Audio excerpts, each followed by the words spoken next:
Hey guys, thanks for coming out. My name's Matt. This is... You have the mic. This is Ming.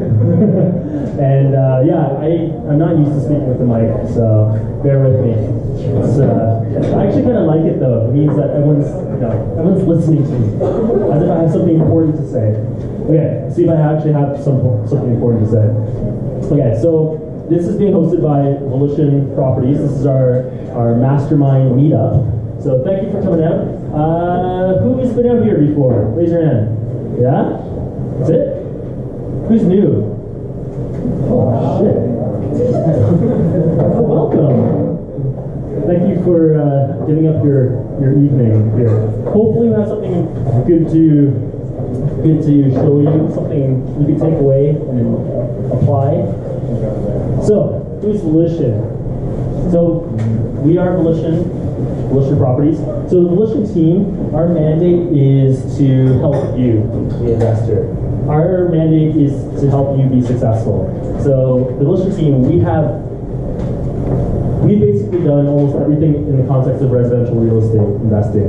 Almost everything under the sun, from condos, pre-construction condos, through triplex conversions, through assignments, wholesaling. We've pretty much got it all. And because we had that experience, we want to lend that experience to you. We want to help you guys be successful. So our company is predicated on being able to help you through your real estate journey, starting with advisory. Our advisory services, this is a part of it, running these meetups, creating a network of people to support you. It's also to, we run these advisory sessions where we'll sit down with you, we'll understand where you're at currently, where you want to go, and help you build a plan to get there. And then once we move on to, then you'll move on to our investment realty services. So that's where we're actually going to execute on the strategy or the plan that we set out together, we co-created together during the advisory phase. So that's where we're going to go out and find you that awesome investment property. And then we have the renovation services, design and renovations. So we have licensed interior designers, we have architects, engineers, contractors. We have everything you're going to need in order to renovate a bathroom, all the way through a luxurious. What's that? All the way to build a house. All the way to build a house. We've done triplex conversions, luxurious triplexes. We've done development. So pretty much everything under the sun. And then we have leasing and property management. So the idea is we want to provide you with everything you're going to need to be successful. Yeah? You want to add? No, that's it. And really, I showed this slide, and I've shown this before, I'll show it again. It's because this is what we want to be for you. We want to be this big honking eraser. We want to just pave the way for you. Real estate investing is fraught with pitfalls. There's so many things that possibly go wrong, and there's so much to learn. And we want to be there to support you and blaze that trail for you to make it as easy as possible for you to ensure that you're going to be successful. Right? So why do we think that we're qualified to help you? I mean, we could just be a bunch of other quacks trying to tout some get-rich-quick scheme, right? Who are we? So we're actually investors. We're certified real estate investment advisors. We are Toronto's exclusive investor realtor for the REIN Buyers Group. We were nominated for REIN's highest award, which is the Michael Milner Leadership Award. That was actually a big honor, because there's a whole bunch of other awards. There's like Realtor of the Year, or Investor of the Year, and this other crap. This one meant a lot to us, though. The reason this meant a lot to us is because this is actually what we do at Volition. We want to, I forget the exact, do you remember the exact phrase? The more you... It's like around somebody that helps the community. Yeah, the more you give, the more you get, or some stupid thing like that. But no, I actually believe it. It's just Matt's got a big heart. We're here. We want to help. Yeah. It was a big honor to be nominated amongst, I don't know how many REIN people are there. Like 2,000. There's like 2,000 investors in in Ontario, and we were nominated. So it was a big honor. A bunch of other awards you probably can't see in the back, in the fine print here. We won a Silver Investment Award, Bronze Investment Award, Chairman's Club, President's Club, Top Producer, New Home Sales Award. Anyway, a whole bunch of stuff. We think that we're qualified to help you, right? And last but not least, because we ourselves have $25 million in holdings, representing over 50 doors in Toronto. So we think we know what we're talking about, right? And we've helped a bunch of other clients too. These numbers are out of date already, but 153 million for helping clients invest in real estate, 47 million of wealth generated for clients, $4.5 million of cash flow generated, and that number is now 1,200 plus as of yesterday? Yeah. 1,200 plus investors educated. So, yeah.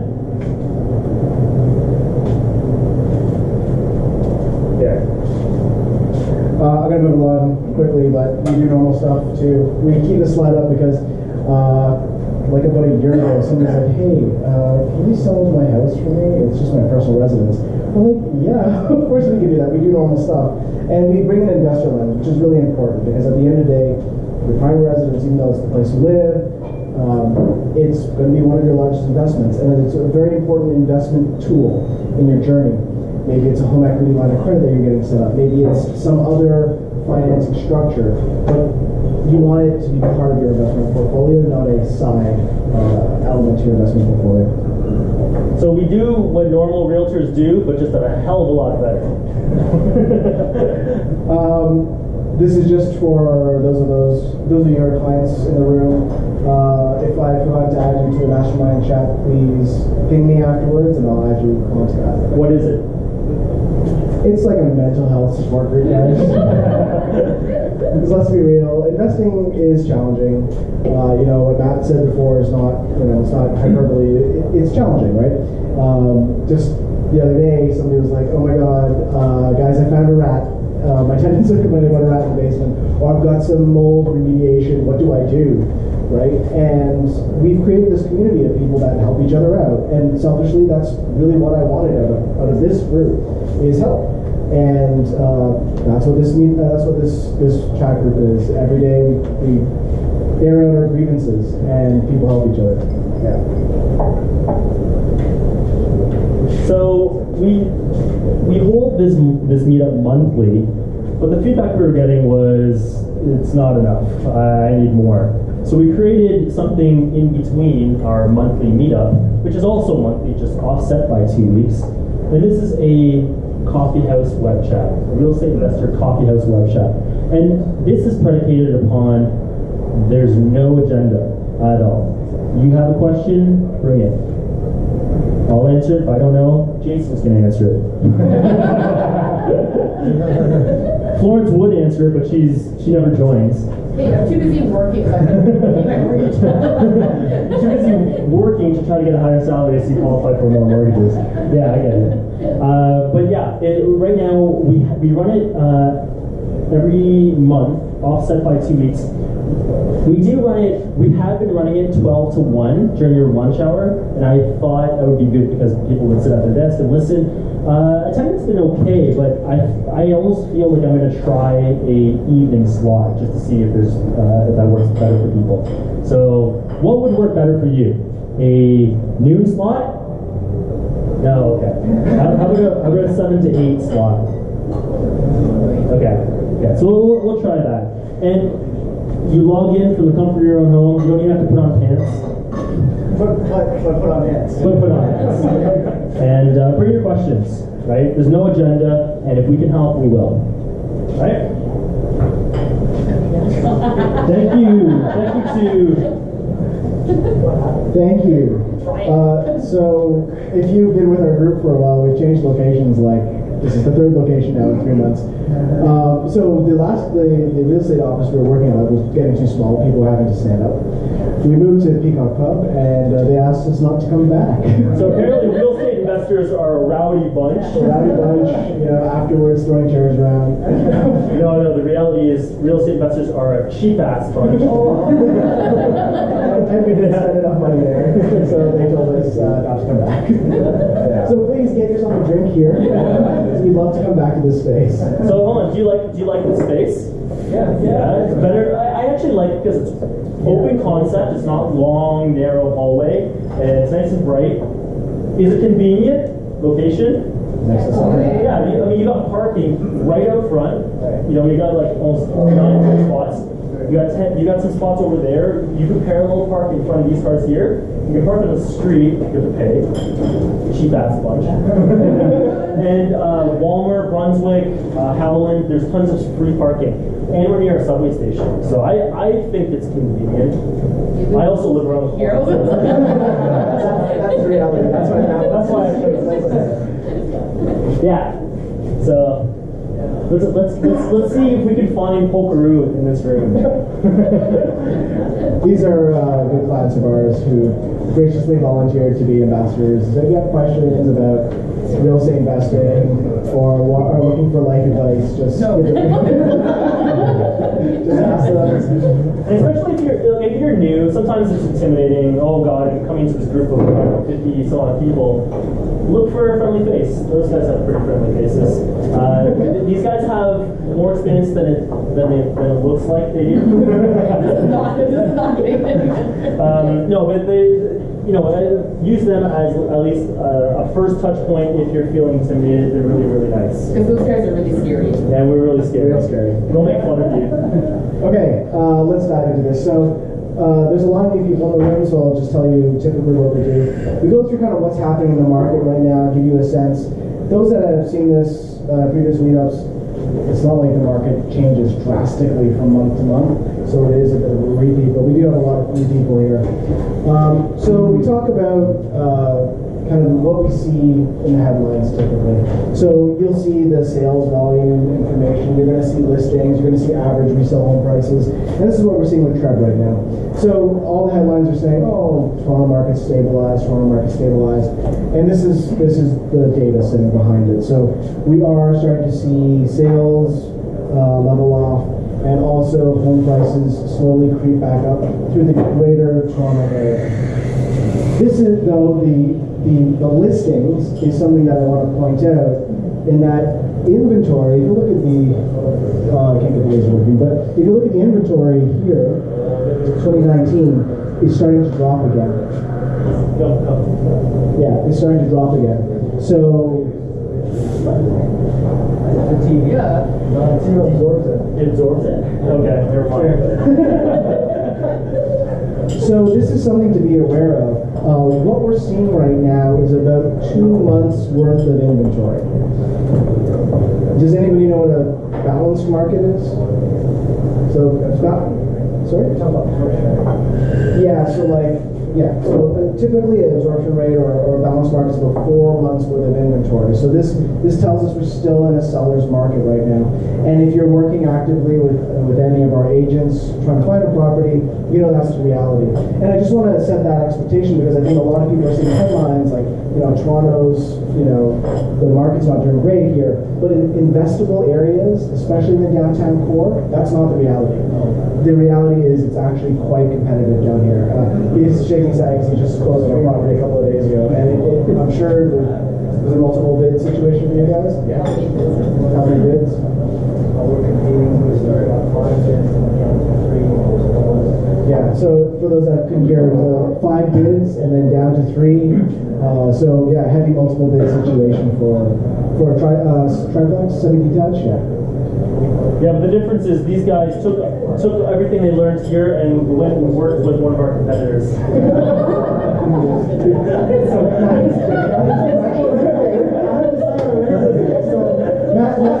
So actually, I think the reality is he tried to contact us, and then I'm not sure we forgot to get back to him or something. Anyway, so one of the things that we do is obviously we're pretty casual here, guys. For those of you who are new. So one of the things that, like, where are these headlines coming from then? Like, why is there this delta between what you're reading in headlines and what the actual information is showing? So we keep track of market data on a neighborhood by neighborhood basis. That's a speaker. Don't charge him. You can charge his son though.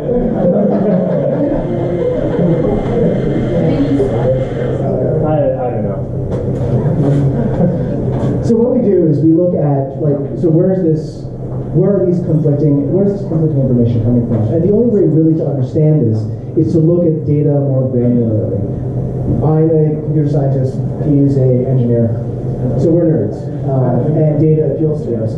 And so what we've been doing for the last couple of years is actually tracking wholesale information on a neighborhood by neighborhood basis. So specifically looking at the downtown core. And for those of you who are new, we talk a lot about investing in the downtown core because it meets a lot of real estate investment fundamentals, right? So it meets job growth fundamentals, it meets infrastructure fundamentals, it meets population fundamentals, and we can have a side conversation about that. But without diving too deeply into it, downtown core we started backing on an individual neighborhood by neighborhood basis. Are you guys familiar with these neighborhood codes like CO1, CO2? So these are the trend codes that are just randomly chop up the city into these areas. But you can get sales information on each of these areas, and what we use is something called the home price index. So home price index is a much better indicator than average home sale price. So, for the new folks in the room, when you're looking at market data, look at where that data source is coming from. An average is only so good because if I have a lot of activity, let's say at the high end of the market, lots of luxury homes are being sold, that's going to pull my average up. It means my little condo may have not changed the price, but now the average home sale price is up. Right? That makes for a great headline. So what we actually want to track is like-for-like properties. What is a two-bedroom condo going for? What is a semi-detached home going for? And track that over time. So that's what we're doing. So this is what we're seeing in the downtown core. This is where the strength in the market is coming from. So if you look here, EO1, EO3, these neighborhoods, the neighborhoods we talk about all the time as industrial neighborhoods, they've remained pretty strong since the peak in 2017, right? This is when the capping wind changes came in, everybody took a hit, but then they've been recovering quite well. So what has driven the downturn in the market? Well, it's been everywhere else, right? So your Vaughns, your Richmond Hills, your Markhams, this is what we're seeing in the 905, right? And if you've been following, there's a few good speakers on CNN and Bloomberg that actually go more in depth into this exact same data. It's not just us, right? They'll tell you the same thing. The 905s was actually been bringing down the average performance of the market. So unfortunately, if you've invested in a Willowdale or a Stouffville or something like that, the prices have come down and they've stayed down. And only now maybe we're seeing some moderation in those prices, but not enough trend to say that those markets have stabilized or completely bottomed out yet. So the bottom line is, don't invest in these places, invest in the places we tell you to invest in. Yes. That's it, that's the takeaway. And like go competitor. The other thing is, you don't need to take pictures of this. All of our slides can be available on our website. Yeah. You can take pictures if you like, but they'll all be on the website. Yeah, www. Look at our new marketing collateral. The Meetup material is always going to be on our website, so you don't need to take pictures. And this is what we've been seeing in condos. This is the other detail of what's happening with the market that isn't well represented in news articles right now. We're seeing a massive push in condo prices.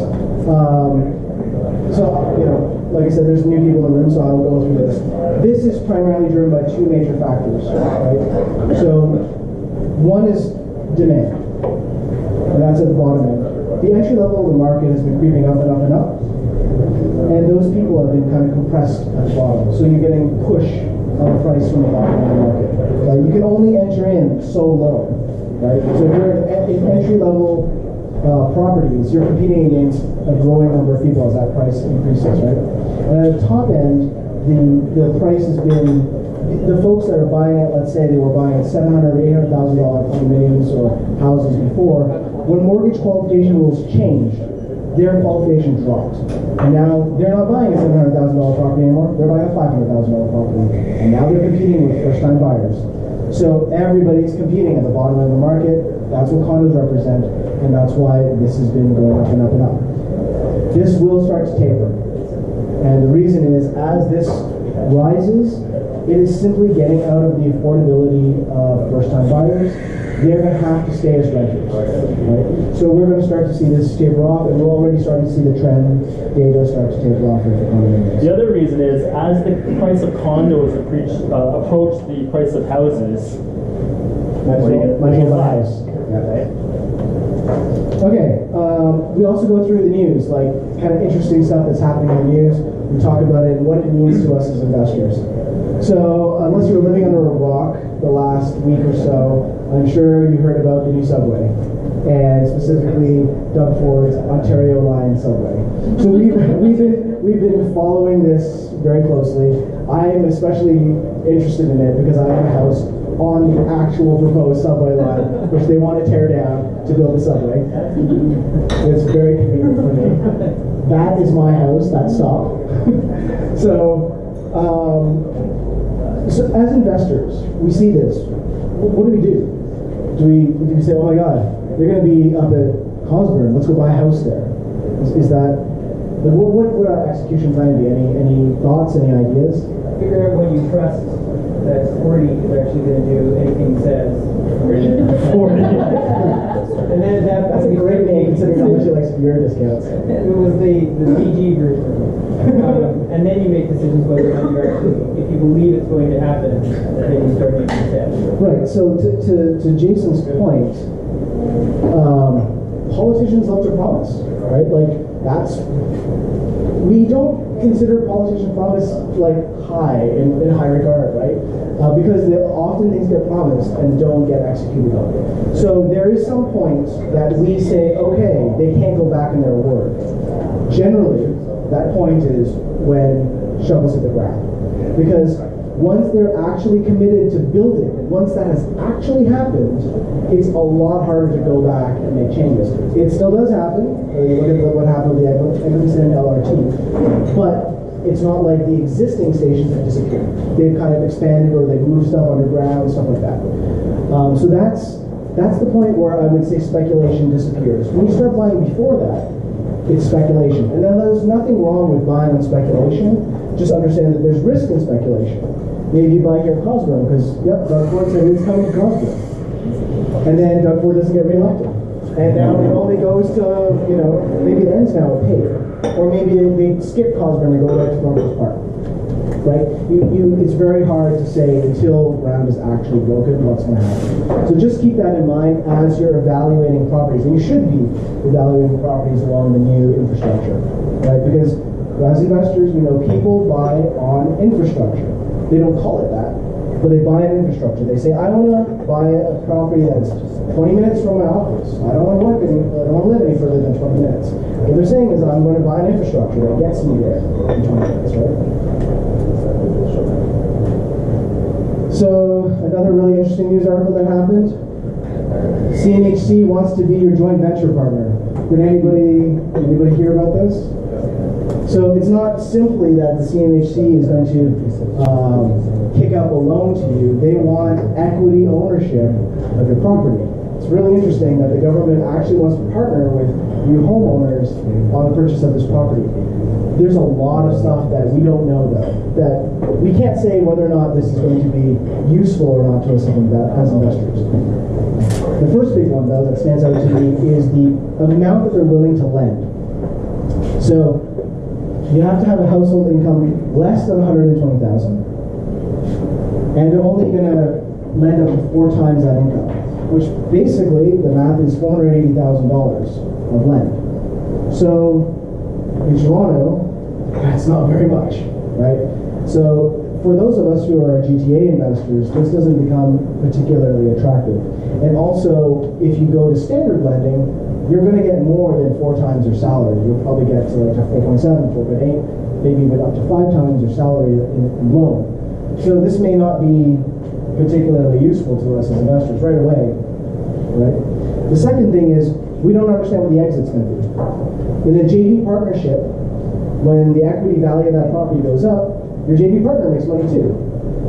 The government going to be in a for-profit business of lending? We don't know. It hasn't been articulated yet. Like upon exit, are they expecting that equity lift that you got? Is that going to be taxable? There's a lot of stuff we don't know about this yet, but it is something very interesting to keep an eye on. Last segment of mine. I got asked recently during a consultation, so I do these free 1-hour consultations. Somebody asked me, they said, why is Toronto's market doing okay and Vancouver's market plummeting? I said, that's a great question, because it's very indicative of what drives real estate values. So, Toronto, our current state right now is we have pretty stable prices. They've stabilized. Downtown Toronto is still rising. We have about 2 months worth of inventory right now, so it still means it's a seller's market. The current state of Vancouver is they're still experiencing price reduction. Prices are still falling there. And they've got about 7 months of inventory. So it's definitely a bit of a buyer's market right now. Toronto proper. So the influencing factors of what's making these things happen in these two markets are as follows. So in Toronto, we have a much smaller percentage of non-resident investment compared to Vancouver. Vancouver has had a challenge with foreign investment. They've introduced all sorts of taxes and levies to try to control foreign investment there, but it is a larger factor there. The other thing is, I don't know if you've been following the headlines, they've had all sorts of money laundering challenges there too, right? So there's a lot of large luxury real estate being used to launder money. Not as much here in Toronto. The valuation is also much higher in Vancouver than it is here in the GTA. The GTA on average, we're looking at valuations about 8 times income. Still bloody expensive, but not as expensive as Vancouver, which is experiencing 12 times incomes right now. And the big factor, and what makes this really important, and why we talk about boring crap like job growth and population growth, is those are fundamentals in real estate investing. And Toronto has had stronger job growth and stronger population growth versus Vancouver, which hasn't, right? And that's why it's these fundamentals. That's why we see the difference between what's happening in Vancouver and what's happening here in Toronto. Now, it's not to say Toronto's prices may not come down at some point in time, but for those prices to come down, the fundamentals need to disappear. We need to have a decrease in population, or a big slowdown in population in Toronto, or changes in our job market, or changes in Toronto's GDP. Right? That's why we care about this kind of, boring financials. Here's a quiz question for you. What's Toronto's projected population 20 years from now? What is Toronto's projected population 20 years from now? Okay, let me rephrase the question. What is Toronto's current population? 8 million? GTA. 4? You're all wrong. 6.75 million. Projected to be 9.7 million in the next 20 years. It's an insane amount of growth. Vancouver's not going to see this growth. It's Toronto that's going to see this growth. So the fundamentals are there in Toronto. That's why we believe in Toronto. We've studied these. We've analyzed them. And now we're communicating them and educating you about them. I think we're, get ahead of the curve. So anyway, we talked about this a lot. People who've been here know these numbers. We reiterate these numbers over and over again, and they sound boring to those who've been here before, but it's important. It's important to know these so you don't doubt yourself, you don't doubt the decisions you've made. You also, maybe you're at the point where you bought one property, bought a second, and then you're tapped out. Now you're looking for joint venture money, you're looking for partners. You need to be able to communicate this, and you need to know at the top of your head, right? That's why we go over this stuff over and over with you. Again, it might be boring, and it probably is. I'm bored. I'm bored of it. But it is important. Okay? Anyway, investment retrospective. Here's an interesting one for you. So, investment retrospective. Well, if you bought this 5 years ago, that's what everyone does. Okay, let's do another one. If you bought this now, let's see what our projections would be. So, this is a semi. College and Dufferin. Okay? How much? We just bought it. How much? It's a semi, 2.5 story. 999. 999, maybe 10 years ago. Maybe 5 years ago. Try again. 1.2. Woo! You guys are pretty good. The survey says 1.15. No, it was 1.158. Dude, you did the deal. Okay, next. Okay, we need to do a reno on this. How much is your reno going to be? Full scale reno. We're not underpinning though. These guys know because they're doing it. You know, not with us.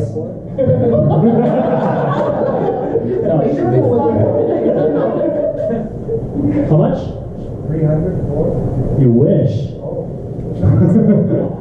You're talking Yeah, but you're also not. You manage your own project. That doesn't count. No, there's time. There's time and effort, right? Like that's value. What are you trying to turn it into? Triplex. Luxury triplex. Okay, 450. Yeah, 450 should get you to where we want to go here. They already have square footage. Ed, 2,100 square feet. Too slow. It's around 3,000 including basement, right? 3,000 including basement. It's a really good size. It's about 850 per floor. Main. Yeah, you bought the wrong property. Yours is going to be great. No, it's roughly about 2,200 square feet above grade. Very, very good. Don't need any extensions or anything. Basement ceiling height is also very good, which means we were able to save on underpinning. Okay, next. Reno rents, estimated rents. What are the bedrooms? 3-bedroom upper, 2-bedroom, 1-bedroom main, 2-bedroom basement. Two bathrooms on the second and third. 1 bedroom in the main, 1 bedroom in the basement. No, bathroom. Sorry. 2 bathrooms, second and third. 1 bathroom main, 1 bathroom lower. 9,000. 7,000, 9,000. 7 to 8,000. 8,000. So we're estimating 3,500 on the second and third, 2,500 for the main, and 2,000 for the basements. So it is not going to reach the $10,000 mark. We know this. Our acquisition price also reflects this. If our acquisition price is higher, we get a bigger floor plate, which gives us more bedrooms, more bathrooms, and stuff like that. And then we spend on our renovation budget accordingly to get the waterfall island and all that crap. We can get these up to 9 to 10,000. How big is the 3,500 unit? How big? Yeah. It's a 850 square feet second, and then 600 square foot. So it's around 1,400 square feet. 1,400 square feet. It's 2 bedrooms on the 3rd floor with a potential 3-piece to 4-piece bathroom on the 3rd floor too. And the main floor is a master bedroom with an open concept living room and kitchen and bathroom. Yeah. Are you thinking that the rents should be higher? No, not lower. They could be a bit higher. Yeah. Are you guys going to committee? Yes, good question. We are going to committee. Gotta go to committee. Why do we gotta go to committee? Because right now it's a single family home. It requires an adjustment to make it a legal triplex. Oh, what's the adjustment? We're missing parking spaces necessary, but there should be sufficient street parking and transit in the area to allow it. Are you guys asking for more fully multi-house as well? No, we're not doing an extension. There's no extension. How long is the expected timeline? We're expecting 4 to 6 months, depending on how fast we get permits. If 4 to 6 months, is that reasonable just because you're asking for parking space? No, the renovation doesn't matter. Yeah. It doesn't matter what I'm asking for. It only matters that I'm trying to ask for a committee date. So that committee date is usually, let's say, about 6 months. Jin's a developer. Yeah. That's why he's asking. How long was your committee date? It ebbs and flows. No, you're right. It ebbs and flows. At certain points in times it can be like 4 months, and other points in time it can be like 7 to 8 months. I think you get this done. That's awesome. Which board are you waiting more than 6 months? Which? No, it's strong. No, it's Gladstone, right? The Riverdale, and also the one. Riverdale's bad. Yeah. I know that because my house is in Riverdale. I had to wait forever. Yeah. Riverdale's one of the worst areas actually. Toronto East. Yeah. So that's why you're getting held up. So for those of you who don't know what we're talking about, sorry. Okay, so what is happening to the property until that date? We are proceeding. What does that mean? What does that mean? Okay, so what we would do is that we would get as of right permits to be able to convert it from a single family to a duplex, right? In doing so, we can start construction. In fact, we can almost get to like 95% completion using that permit. So it's not holding us up. We can use our existing permit. We can go 95% of the way. We just won't put a full kitchen in the basement quite yet. Once we get our committee dates, once we get our committee approval, we take that committee approval, we attach it to our application, we amend our permit for a legal triplex. I see a lot of like glossy eyes in the room. This is not an entry level type of investment. What we're doing here, creating a triplex, legalizing this, going through a committee of adjustments. Yeah, we have this level of expertise, but it also requires a client that has this level of comfort to go through what is much more advanced investment. And the pockets that are deep enough. How much does this cost? A lot. Take a guess. Closing, down payment, roughly $300,000. Carry costs, another $50,000 minimum. Renovations, $450,000. So we're talking about someone who has deep pockets, right? But clients of ours have done this. So anyway, we've gone down a rabbit hole just because we're entertaining Jim. Okay. Another question? You want to take it to a different rabbit hole? We're good? Okay, let's get back to the topic at hand. Okay, where are we? Rent, $8,000. Expenses, roughly $1,000. I'm just going to give you these numbers. Mortgage, I forget, so I'm going to look. $4,100. So your cash flow on this is about $3,000. Sounds amazing, right? That's because you dumped a shitload of money into this. That's why.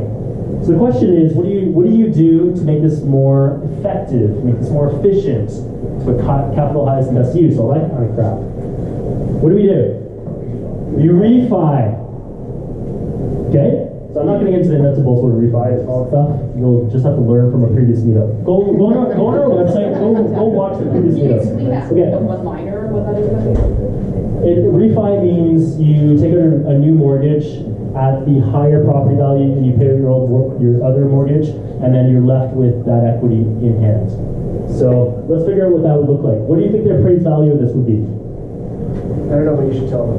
Yeah, I got a lot to go through. Hurry up. Give me an answer. 1.6? 1.8? 1.7. 2? 2. Oh. You know what? You're a developer here. You're supposed to be conservative. There's a legal triplex up the road from this one that they've been trying to sell for 2.3, but I don't think we can get 2.3. No. Just FYI. No. We can't. Well, we'll take a conservative approach, and it's 1.7. Yeah.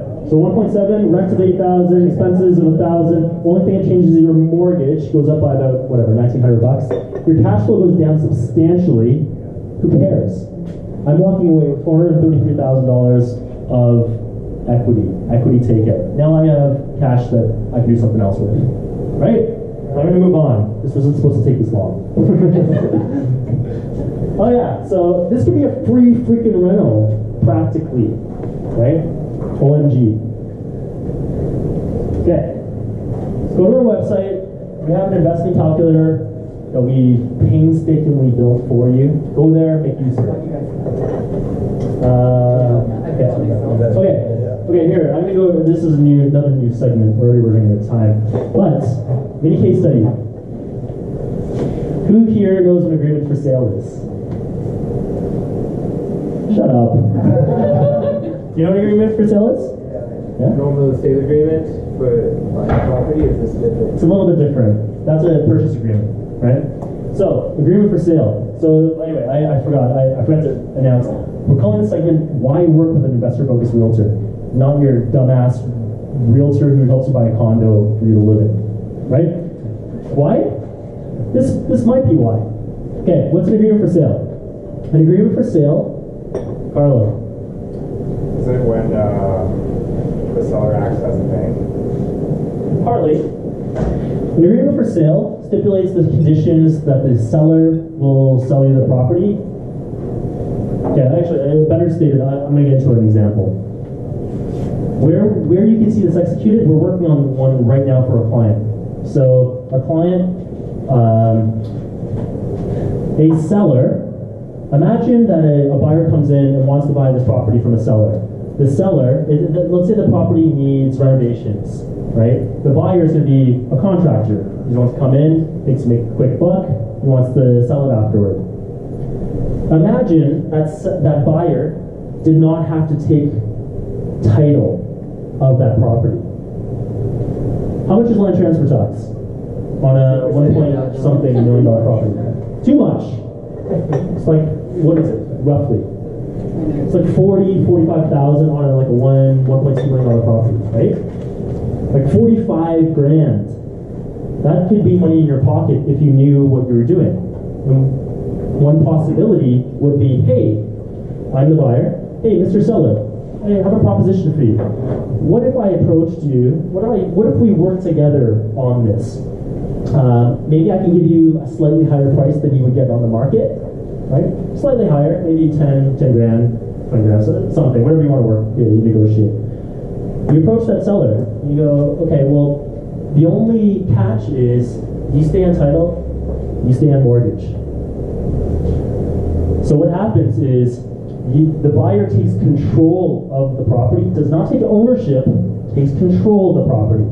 So now they can come in, the buyer comes in, they close the deal, he comes in, does the renovation, and then sells it afterward. It's still being sold by the original seller, but the buyer has control over it. So he dictates the terms, he hires the realtor and everything else. And now he sells the property. Overall, he didn't have to qualify for a mortgage to get in. He didn't have to pay land transfer tax. Didn't need to qualify for a mortgage. Didn't need to pay land transfer tax. I'm seeing a lot of blank faces. Are you conceptualizing what the benefit is? Here, it's awesome. He's writing it down, and then he's going to take it to Andre and go. I keep on crapping on him. No, Andre's really good. Like, work with us and stuff. But these are the types of things that we, as investor-focused realtors, have in our back pocket that no one else has. Right? Who the hell? Ask your realtor if they know what an agreement for sale is. They won't know. Ask them if they know how to structure vendor take-backs. They won't know. Right? So there's lots and lots of things that we can do that regular realtors can't do, and this is why we think we're a cut above, because we think we can structure these deals. It's totally win-win. The only person who loses here is the government, which is I'm fine with. Right? Like the buyer doesn't have to qualify for a mortgage. He lines up his mortgage payments to the seller, so the seller can line them up to the bank. The buyer doesn't have to take title. The seller may even get a higher price. It's win-win all around. We know how to structure these deals, and that's why we are good at what we do, right? So let's keep on going. So anyway, I started this new segment last month. Is that cool? Do you guys like that? Yeah. Anyway, it's stuff that we just want to communicate some of the stuff that we know how to do, just so you get a sense of how to think creatively, how to make it win-win, how to come out ahead. Yeah. What could go wrong? What could go wrong? So you need a disaster. What's the disaster? It's confusing. right? So to negotiate these is very, very difficult because what normal, you're buying this from an old grandma or someone, when a confused mind says no. So if you are someone who doesn't know how to communicate, or your investor folks realtor doesn't know how to communicate this, the deal's going to fall flat on its face. The seller is like, I don't understand what's going on. So the deal might not even fly. But in terms of once the deal's executed, not too much. The reason being because the seller and the buyer have this agreement for sale that stipulates the terms. The terms are the seller is no longer on the hook for their mortgage, they're no longer on the hook for property taxes and everything else, but they're still on title, so it's a very confusing thing. The deal structured properly should be no hiccups. But of course, there's always a potential for hiccups, right? Especially in these creative type of deals. You need to make sure they have a lawyer who knows how to execute on them, and a lawyer on both sides, on the seller side and the buyer side, because if you have one lawyer who doesn't know what they're doing, it's going to kill the deal. And you need to use an investor-focused lawyer who's not going to kill the deal. That will happen 9 times out of 10. If you go to any normal lawyer, they will kill the deal. And you'd be surprised who is educated about things like VTBs. I have a VTB right now. Gentleman's 88 years old. He's a great-grandfather. He completely understood the concept of VTB because he's actually old enough to remember when VTBs were common, right? So don't underestimate. I'll give you a history. I know I'm running over time. But it looks like you're interested, so I'm just going to talk. I'm going to impart my wisdom. So, back in the day, these 80% mortgages that we have now, we didn't have those before. They used to be like 50%. So, let me ask you, would you have 50% of a down payment to come up with? No? And if you didn't, what do? You ask the seller to be the bank. You ask the seller to give you some financing. So that's what a VTB is. Vendor take that, VTB, also known as seller financing, STB, there's a bunch of different names. The concept is the seller's going to leave some equity in their home, so you don't need to come up with quite as much, right? The VTB is actually, what we're trying to structure with our client right now is a VTB as well. So the buyer coming in has to put in less money, doesn't qualify for a mortgage, doesn't take title, and they get a freaking VTB. So they have more money, they have to inject less money into the deal for their own rentals. Right. Win-win. Okay, let's keep on going. I am way over time. Okay, what are the trends this year? Assignments. We talked about assignments. Why are we talking about assignments? Because typically Toronto has about 15,000 units. Toronto proper has about 15,000 units that come online every year, and we're looking at 25,000 units coming online this year. So we think that there's going to be a whole crap ton of assignments. People who were planning to assign anyway, people who bought it when mortgage qualification was a lot easier, or people who just want to get out with a quick buck. Don't have to qualify for mortgage, don't need to close on the property, all that stuff, right? This is an opportunity for you as the buyer. As the buyer, you can now find assignments, and if you find the right one, you may even be cash flow neutral versus cash flow negative by $400, which is a typical condo. For clarity, these are condo assignments. Condo assignments. Yeah, we're not talking about Stouffville. Yeah. And those idiots who bought it there. Okay, triplexes. This year we're starting to see our clients an uptick in triplexes again. Don't know why, but one reason, what I think is we're starting to see big refis, big appraisals for clients who have purchased a couple of years ago. Now they're taking that equity and they're rolling it forward, right? And executive rentals. So we'll check this one out a bit later. The man of the hour is already here. He's late. He got caught in traffic. But I'll let him chat about this. So yeah, our clients are buying pre-constructions, condos, potentially using the executive rental strategy, triplexes and gut jobs. So that triplex conversion that we were just talking about, going to commute adjustments and everything else. Yeah, I'm going to try to go through this. What's going on? Okay. Yeah, so we're talking about boosting cash flow, right? So we're here because we think we're going to talk about executive rentals. I want to dial it back a little bit. I want us to have a more complete understanding. Everyone thinks, okay, boost the cash flow. What's the first thing that comes to mind? You gotta do what to your rents? You gotta increase your rents. That's what everyone thinks, right?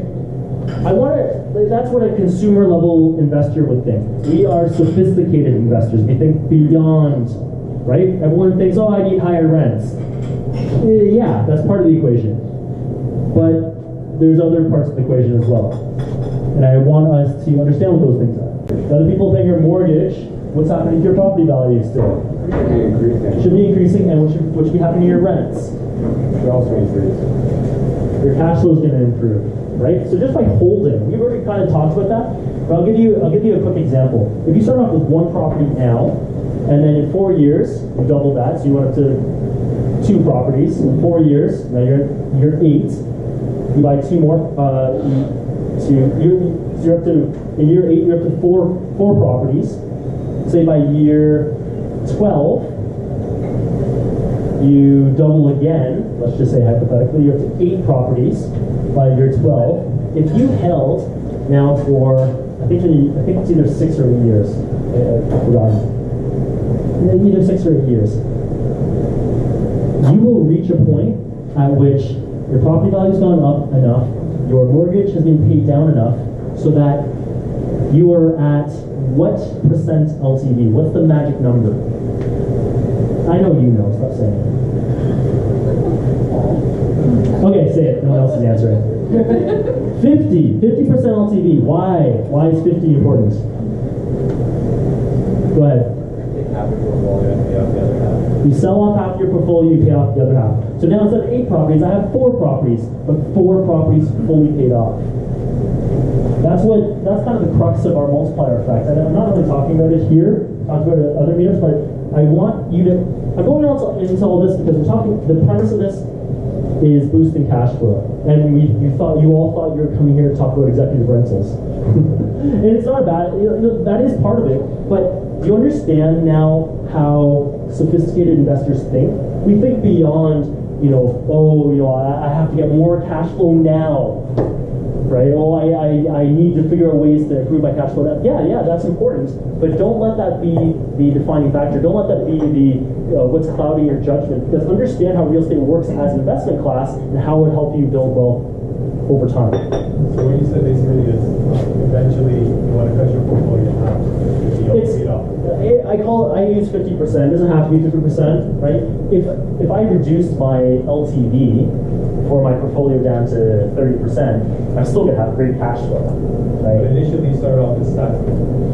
Initially, like when you're in your acquisition phase early on, your goal should be to grow your portfolio, and that's what we're all sort of doing, right? But you want to leverage to maximize your equity, right? So you're trying to leverage as much as possible to get as much equity as you can.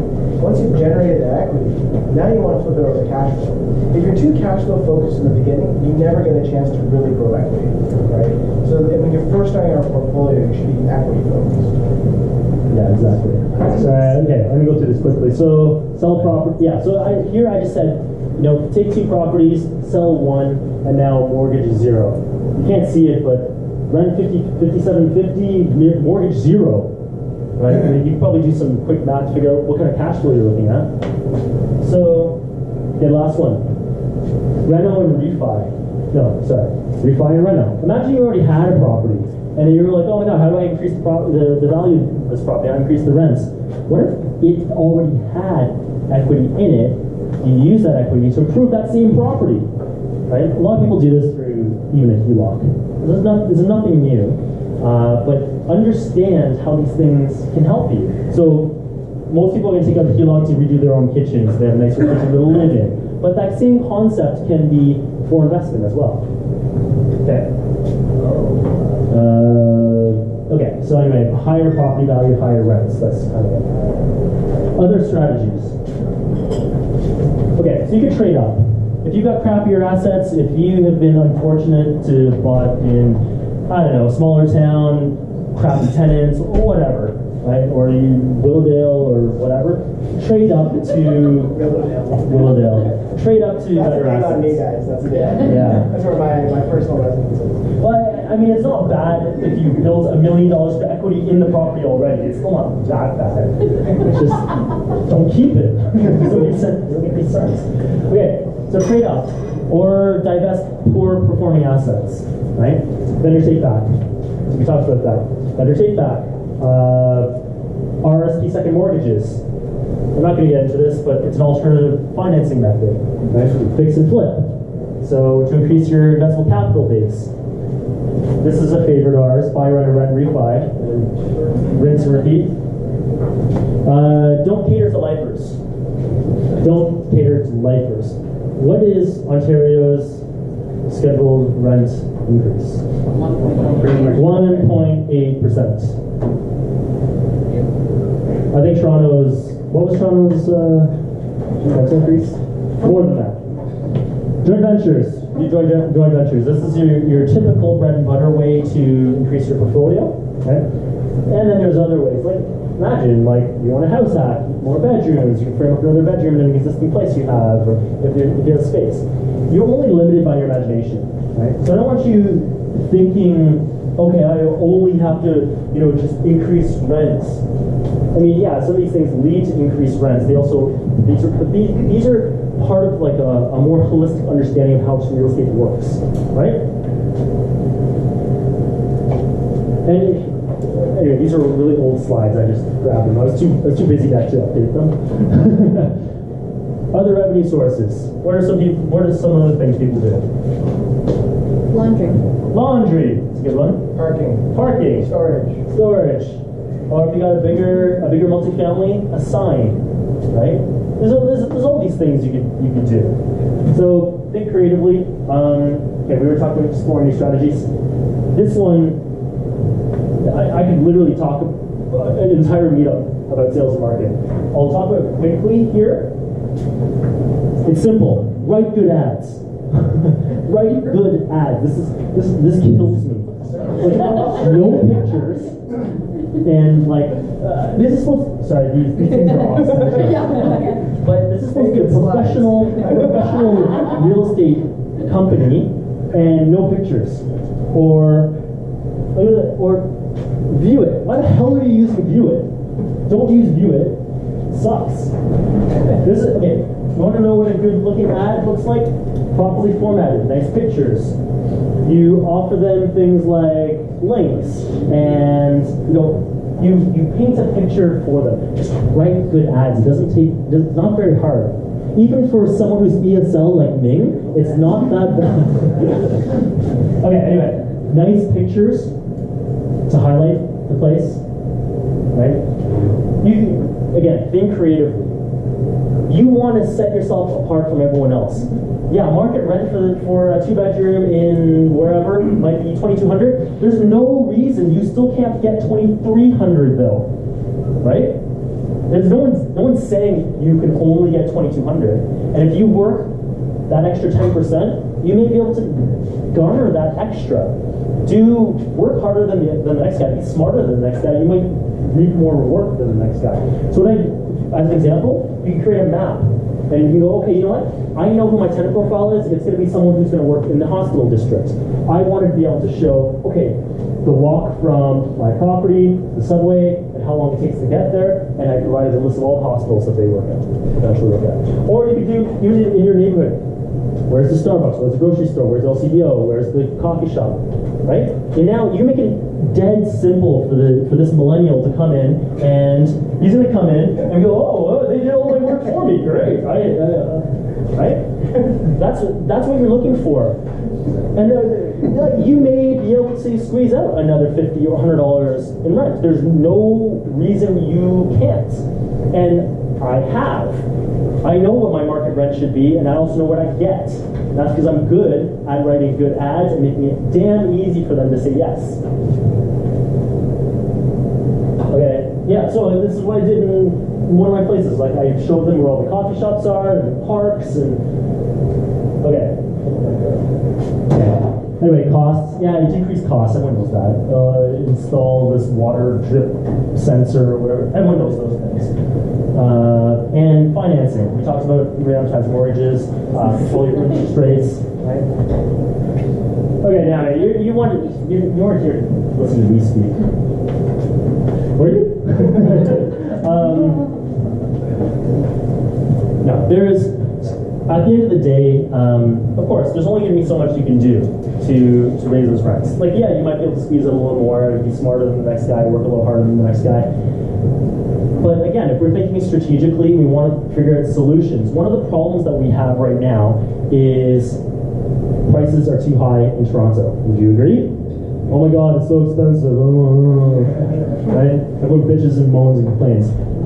Let's not be those people who bitch and moan and complain. Let's be those people who figure out solutions, find answers, find a way forward, given the climate. So I've already demonstrated one of the important things is just being able to get through the first couple of years. Just if you can just hold, things will take care of themselves. Well, the statistic is, I forget the actual statistic, but I'll give you the overall premise. If you can get through the first, they use this for large multifamily, like apartment buildings. If you can get through the first 5 years of ownership of an apartment building, you're golden. The delinquency rate is, for those large apartment buildings, are 5 years. I would say in the type of properties we do, I would say it's 18 to 24 months. If you can get through the first 18 to 24 months, you'll be fine, right? So really, you're just focused on getting through that period. And what we want to do is offer a solution to getting through that first 18 to 24 months. And it could be an ongoing strategy as well, right? It could work really, really well for you, and you just continue on, which is great, right? But we want to find solutions. So everyone's like, oh my God, it's too expensive, I can't buy, I can't cash flow. That's bullshit. It just means you're not smart enough, you're not working hard enough, you're not working with the right people, right? So anyway, we brought Rick Avery here. And Rick is the managing partner for Premier Suites, which is a leader in the executive rental space. In Toronto alone, he has, downtown Toronto, it's 100 units in downtown Toronto that he manages. And Rick and I have had a chance to sit down, I've gone over his business model, and I'm thoroughly impressed. I think Rick can offer a lot of value to our investors here. I think Rick can offer a lot of solutions for people here. And it may not be for everyone. Like there's certain, I've recognized some limitations. Like he's only in the condo space right now. He hasn't reached out to the really nice triplexes, fourplexes, even like Ronsi or Italy yet. So there are some limitations right now, but there's nothing to say you can't take something away from this that you could apply in your own business model. And there's nothing to say that you may not eventually expand into that space as well. So. Anyway, is there anything else you want me to talk about to hype you up? I could take it from there. Yeah, you take it from here? Okay, come on down, Rick.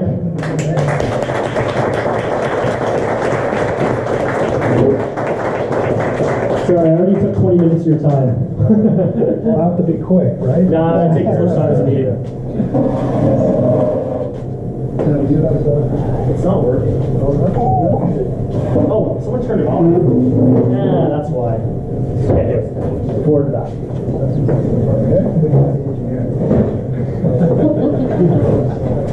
Oh, shit. That's, your... Getting to the first page.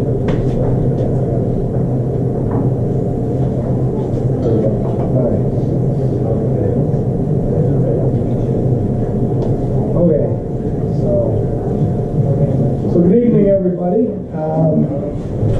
Can everybody hear me or not? Yeah. Mike? Okay. We need Mike. Okay, fair enough.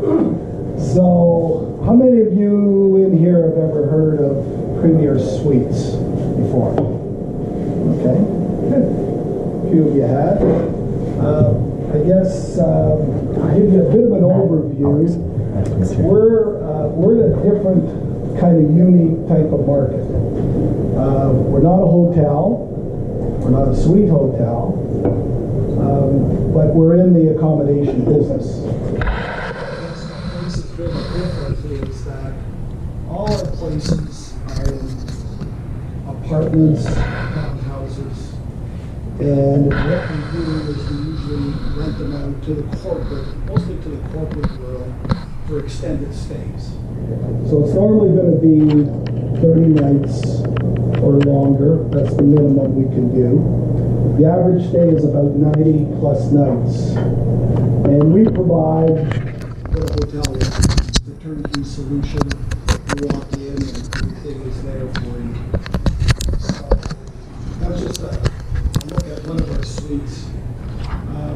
Premier Suites we're the biggest player in Canada in this industry. We're part of a bigger association. It's called Corporate Housing Providers Association, which entails here in Canada, there's about 80 members across the country. We're the only true national player, and we're in 38 cities. We have about 1,500 suites. Here in Toronto, the GTA, we have over 300 suites, of which 100, as Matthew mentioned, are in the downtown Toronto market. So, just to give you a little bit of our sales pitch before we get into talking about property investment, how we can help you. I guess what defines us is that we're really about people, not properties. A big part of our business is service. So we touch base with anybody that's going to be staying with us, and we usually greet them, we get them into the suite, we show them how everything works. There's a binder in there that shows them how to work the stove or the dryer and washer. Because most of these people are going to be with us for a while. This is their temporary home. We want to make sure they feel comfortable right from the get-go. So it's a big part of what we do.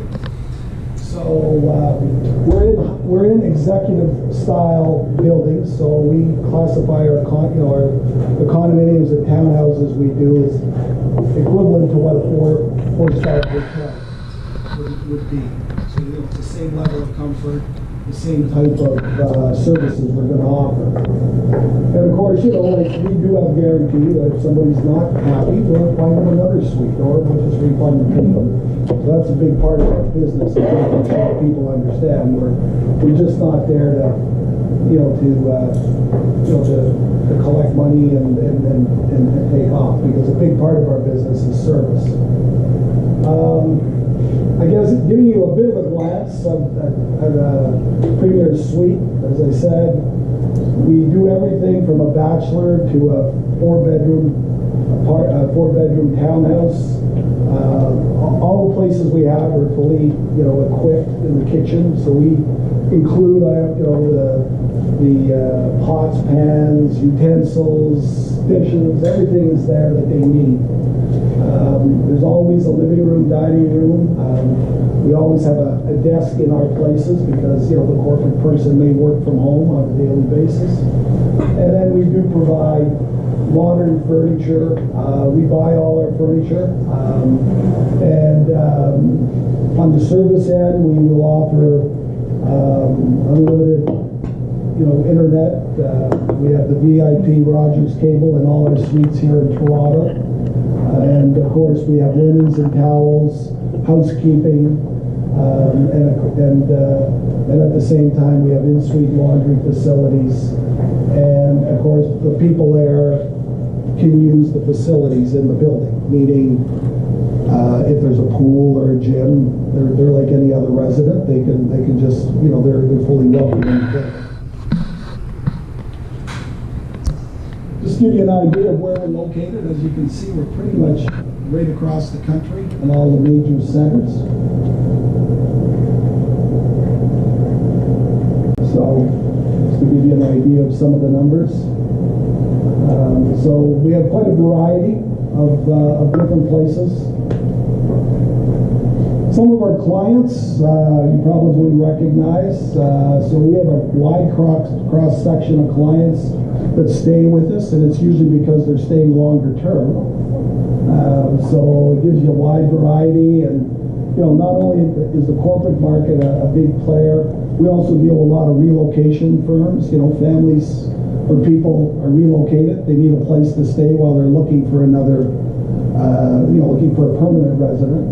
So we deal a lot with the, hospitals. Rehab is another big part of our business. People, especially downtown here with all the hospitals, people come in from out of town to, get some very serious procedures done, and they have to stay after to do rehab. They need a place to live, obviously. And of course, insurance is a big part of our business. Unfortunately, people have floods and fires, houses getting repaired, they need a place to go and live. So there's a wide cross-section of business that we do. We're usually very well known to the corporate market, to the insurance market, because we have a very unique product and service we can sell. I think the biggest difference between us and the hotel also is the fact that cost-wise, we're probably going to be at least 20% less than if you stayed at a hotel. And of course, you're getting probably 2 or 3 times the size of a place with a full kitchen and everything else. So, and in a quieter building. Don't have to worry about the hockey team running around on the weekends while you're there, because, they're in a tournament. So, that's big, those are the big benefits that we provide. How about tax? You mentioned tax when we were chatting. One of the things also that's a big benefit is because we rent 30 nights or longer, it's considered rent. So as a result, we do not have to charge the HST or even the tourism tax because we're not a short-term provider. So getting to the property ownership side, you're probably wondering, well, where do you find these places, or how do you find, the product that we're using? As you can see, we get our product from different places, our properties. We own about 5% of our properties. We work with a lot of the developers. They build a new condominium. It's not unusual that, a developer will hold off on 10 or 15 units. They'll ask us to take them on and furnish them and take care of them and they're usually looking to keep them, just like you, as an investment for a period of time, and it's usually 5 years or more. And we'll just take them on and we'll take them, manage them for them and everything else. Of course, the most popular way that we do things, is either through a standard lease, just like any tenant that you would have. We do the standard lease with them. We usually ask that they're going to stay with us. We're looking for people that are more investors than just looking to fill a spot for a year or two. So they're usually unfurnished, 3 to 5 year leases, and we usually negotiate preset increases right up front. So we know we've got this property for a set amount of time, and we kind of know what our costs are going to be. That's something we do, and of course it's investors, usually single investors, or people, we get a lot of people, especially here in Toronto, that get transferred out somewhere and they figure, well, I'm going to be away from Toronto for at least 3 years or 4 years, but I don't want to sell my property because I don't want to lose out on the investment. So they ask us to take it over, and because they're moving. So we get different types of people for different kinds of reasons. The other popular way, and this is more, there is a risk attached to it, but it's becoming extremely popular, is what we call revenue share. So what we do is we share the revenue we make on the suite with the owner.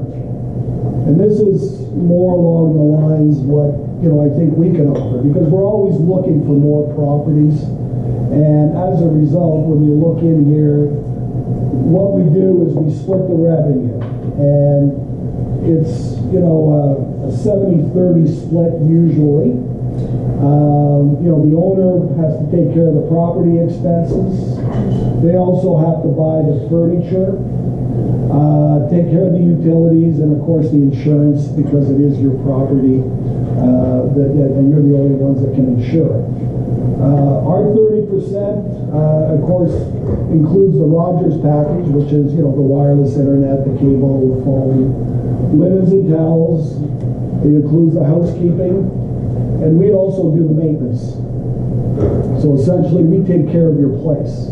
So if there's something that happens to it, we have people that are going to be able, to fix things. If it's a major repair, then we would obviously call you and say, listen, the air conditioner broke down and it's going to be $500 or $600. Now, we have our own lists of suppliers we deal with, and we get very good deals and everything else. We have to act fairly quickly because we have a client in there, and they're not going to wait for a week while we try and find a better deal for an air conditioning part. They're going to want us to fix it now, as you can appreciate. So that is some of the stuff. We also do the sales and marketing. We have a very active website, and I encourage you to go in and take a look at our website. You can take a look at a lot of our different properties, and you can see how they're furnished and the buildings they are. And of course, it can also show you what are the benefits. So we're very active on that part. We also have a very active outbound sales force, because in order to work with the clients we have, you've got to have people on the ground that are calling in order to fill them. I mean, our goal is to occupy our suites 85% of the time. So 85% occupancy rate. In order to do that, you have to really, have a lot of people in your portfolio. And of course, last but not least, we do the administration and the collection. So somebody that does a revenue share with us doesn't have to worry about, getting paid. I mean, we're responsible for, sending the invoices out, collecting it.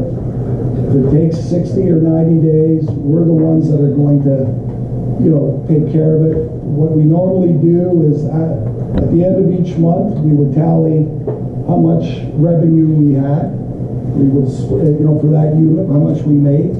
We would split it into a 70-30, and then by the 15th of the following month, we would send you a check for your 70%, based on what we collected in revenue for that month. So your revenue is guaranteed. You don't have to worry. We deal with insurance companies. Insurance companies are slow in paying. They're great clients. They always pay. But sometimes it takes 90 days before they send you a check. You don't have to worry about that. You'll get your money by the 15th of the following month. So that overall gives you an idea of what we're offering here from a revenue share perspective. Rick, do you mind if I just add a few more things? Sure. So I want to make sure that this is relevant to us, the investors, right? So I vetted the business model. I've seen where it's relevant. I can tell you right off the bat, the standard lease, you're not going to be interested in, right? It is an offering of theirs. It's not what we're going to be interested in. The standard lease, with all due respect, the standard lease rates are too low for us as investors to be interested. It does work for a certain clientele. It won't work for us, right? It's over this rev share model where it becomes a little more interesting for us. And we do have some numbers we'll go through at the very end, but it's this rev share that I want you to pay attention to. And Rick, there's one thing, actually I'll pass the mic back to you. I'll talk about furniture in a second. Yeah, we cover all the furniture, the property expenses. One thing I want to point out, maintenance. So Rick, I want you to comment on that as well. So furniture, outfitting a standard 2-bedroom apartment, I want you to talk about that, and I'd like you to talk about maintenance and how you handle some of the maintenance aspects as well. Okay, sure. So on the furniture side, I mean, you're wondering, well, okay, I got to furnish this place. What am I going to do here? We have our own furniture company, and essentially, we will do everything from A to Z for you at the same prices that we pay, because we're in partnership together. We're not looking to make money on the furniture. We're going to make money on our 30%. But we also want you to get, good quality furniture that is going to last a lot longer, by the way, but it also makes the suite that much more attractive. And we're dealing with kind of a Class A client, so we need to have the right thing. So on average for a 2-bedroom, the furniture to purchase is going to probably be, and it depends on the size and what you're putting in, but it's probably going to be anywhere from about, I'm going to say $16,000 to $19,000 all in to buy everything you need, including the installation and everything else. So it's going to include everything you need. It's turnkey. So there's a couple things I want to point out there. I think when we chatted, that was tax in. Yeah. That was also completely turnkey, meaning that you make a phone call, say, I want Rick's standard pallet, standard package. I will write a check. The furniture will be selected. It will be delivered and set up. Completely turnkey. This is, I don't know if you can appreciate this, this is a huge value add. Because imagine that you were a person who had to go out and select the furniture pieces yourself, or get them delivered, or you yourself, or hire some help to get it set up. This is a huge value add. Completely turnkey. Yeah. And it also includes the smallwares, because part of what we have to add is the utensils, the dishes, the pots, the pans. So when people move in, it's just like home. That's what we're trying to do. That's what makes us different than other people out there in the industry. Now, the other part, on the maintenance side, I mean, we have our own maintenance people, and we're checking the suites on a regular basis with our housekeepers. So, with our housekeepers, they keep an eye on the place for us. And of course, once people leave, normally before they come, we take pictures, and when they leave, we also take pictures, because if there is damage, then we're going to assess it to the client, and we're going to repair it right away, because we have somebody else coming in right behind them. So it ensures that your suite is always well taken care of. And we have a number of investors.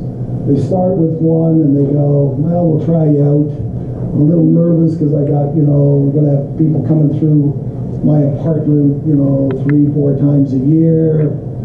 And once they've experienced us, for a little while, for a year, they're like, wow, like this place is kept immaculate and it's taken care of. So, there's a real confidence booster. And of course, part of what we try and do is we try and get people to have multiple suites with us, because it's a win-win. This is a partnership, and we're looking for people that are going to, look at this as a long-term way of investing, in real estate. So that's what we have to offer, as far as this goes. Presently, here's a list of our downtown properties. These are the properties. We have multiple units. We also have properties at 18 Yorkville, which is more getting up towards Midtown. And we also have a couple of smaller places. I think 1121 Bay is another smaller condominium that we have units in also. But these are the bigger ones that we are. And essentially, this is an idea of what kind of rate we charge on a nightly basis. This is excluding parking. Parking's always extra. So for one bedrooms, depending on the length of stay, time of year, you're looking at between 140 and 165. Two bedrooms right now, this is today's market, are between 180 and 220. And of course, 3 bedrooms are a little higher. So that's what we normally will charge. So our rates never, we have our low season is usually between November 15th and February 15th, because a lot of people that are here on business will tend to try and get their projects done before the holidays. And then projects start up usually, late January, early February again. So that's really the only time of year where we, sometimes have, a few empty places. But that's where the 85% factor comes in. Now, looking at the revenue share, you're saying, well, okay, what does that add up to? So what we did here is we just put together examples. I used the medium point.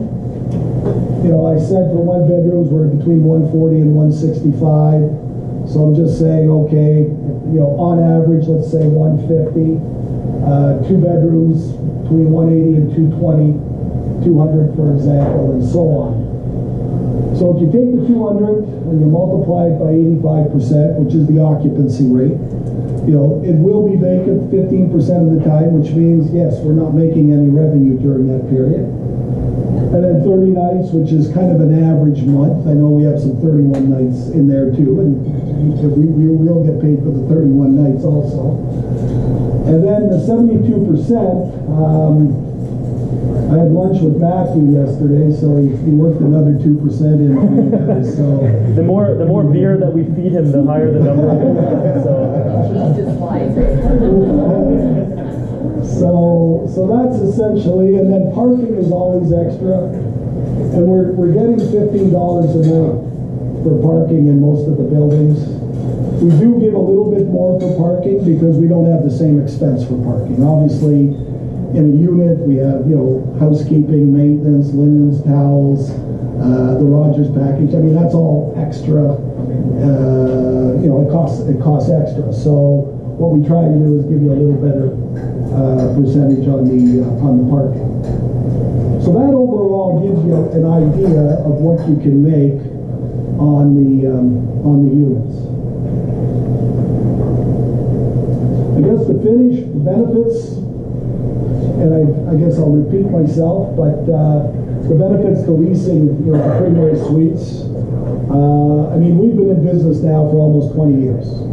I've been involved with Premier Suites now for 10. We're well known. We're responsible. You know you're going to get paid. Our major shareholder is a company, is actually a builder out of Halifax, because that's where Premier Suites started 20 years ago. A company called Southwest Properties. You know, if you've ever been to Halifax, they're probably the biggest builder. They're like a Tridel or a Minto here in Toronto. So, you know, we have a good capital base, and of course we've been able to grow our business over the years. So you're dealing with a very reputable tenant. Our places are obviously going to be well furnished. They're going to be in great buildings. We're going to maintain our units. I mean, it's not only a benefit to you, but it's also a benefit to us, because if we let our units, you know, go into disrepair, they're going to be very hard to rent, and none of us are going to make any money at this. And of course, you know, we have our reputation to uphold, because we have a lot of clients that call us because they know what they're getting. They're getting a consistent product all the time, and they know everything that's going to be included in it. So, mentioned that we are financially stable, obviously. We always have great relationships with the property management of the buildings, which is very important, as you know. And we use a lot of the property management to give keys out, and obviously make sure when they're leaving, they give them the keys. So, you know, we work very closely with the property management in the buildings. We always, you know, provide a lot of communication with our owners. We try to keep them up to date on what's going on. If there's issues, all our owners are always welcome to come and have a look at their property, because, you know, it belongs to you. I mean, we try and schedule it in between bookings if we can, or if the housekeepers are going in, you know, if you really want to go in because we have somebody who's been in it for a year, let's say, then, you know, we'll maybe schedule somewhere we would for the housekeepers, just so we don't disturb the guests more than we have to. As I mentioned, our clientele is upscale. Average stay is over 90 nights. I'll tell you, I've been in this business for 10 years, and we've never had a unit trashed or damaged, or, you know, I mean, there's been some slight damage sometimes. It's been mostly accidental. You know, somebody drops a pot of coffee over a chair. However, because we're dealing with the corporate market, they are responsible, and they will obviously reimburse us. They'll just go out and buy a new chair, and we invoice them, and everybody moves on. So it's pretty straightforward from that perspective. We're insured and we're responsible. We have $5 million of liability that covers each one of our properties. I mean, let's face it, we're in the client business, and if something happens where they deem we're responsible, I mean, we have to protect you and us if there is something like that. And of course, part of what we are is we are professionally audited. There's only 4 providers in our industry here in Canada that have it's called the ASAP accreditation. So it's a service apartment accreditation. It was started in Europe many years ago, and now they check individual companies in our business, and in order to get that ASAP, you have to pretty much pass high level of quality, as well as making sure that you're taking care of safety, things like having a fire extinguisher in the suite, and just making sure that there's nothing that's going to be dangerous. So these are things that you have to really work on. So a big part of what we do is we want to make sure our suites are perfectly in good order, and that our clients are not going to suffer one way or the other, either through air quality or something happening in the suite that could cause an accident. So that in a nutshell is who we are, and I certainly invite anybody here to ask any more questions regarding Premier Suites. What's the cost for a 1-bedroom to be kitted out? Put your furniture in, plates, everything. What's the investment? What we're putting in?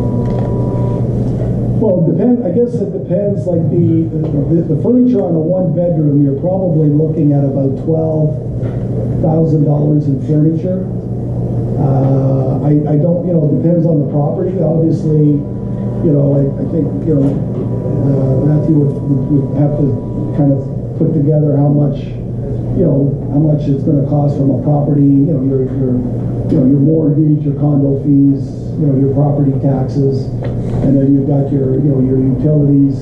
And a 1-bedroom, usually, from our perspective, it's usually $40 to $50 a month as far as utilities. Depends on what the condos cover. I'm asking more like I have a unit, so I've done 1 unit furnished. Yeah. I spent $12,000 on a 1-bedroom, 800 square foot unit. So it's a big ROI where if I'm renting this unit for say $2,500 unfurnished, I have to rent it for $3,500 or $3,100 to be making that money back, and I want to make it back in 2 years so that I at least now I'm actually making money and it's worth that investment. So that's where I'm wondering, if I go and buy a 1-bedroom condo tomorrow, and I come to you and say, here's the unit, I'm looking at $10,000 or $12,000 up front to build it out, and then looking at those numbers, it looks like we're... Well, it depends how much, how you amortize your furniture. I mean, we buy furniture for a lot of the units that are up there, because a lot of people give us unfurnished units, and we furnish them. We usually amortize our furniture over 5 years, but again, everybody does things differently, so I'm not trying to say that's what you should do. But that's how we cost our stuff out.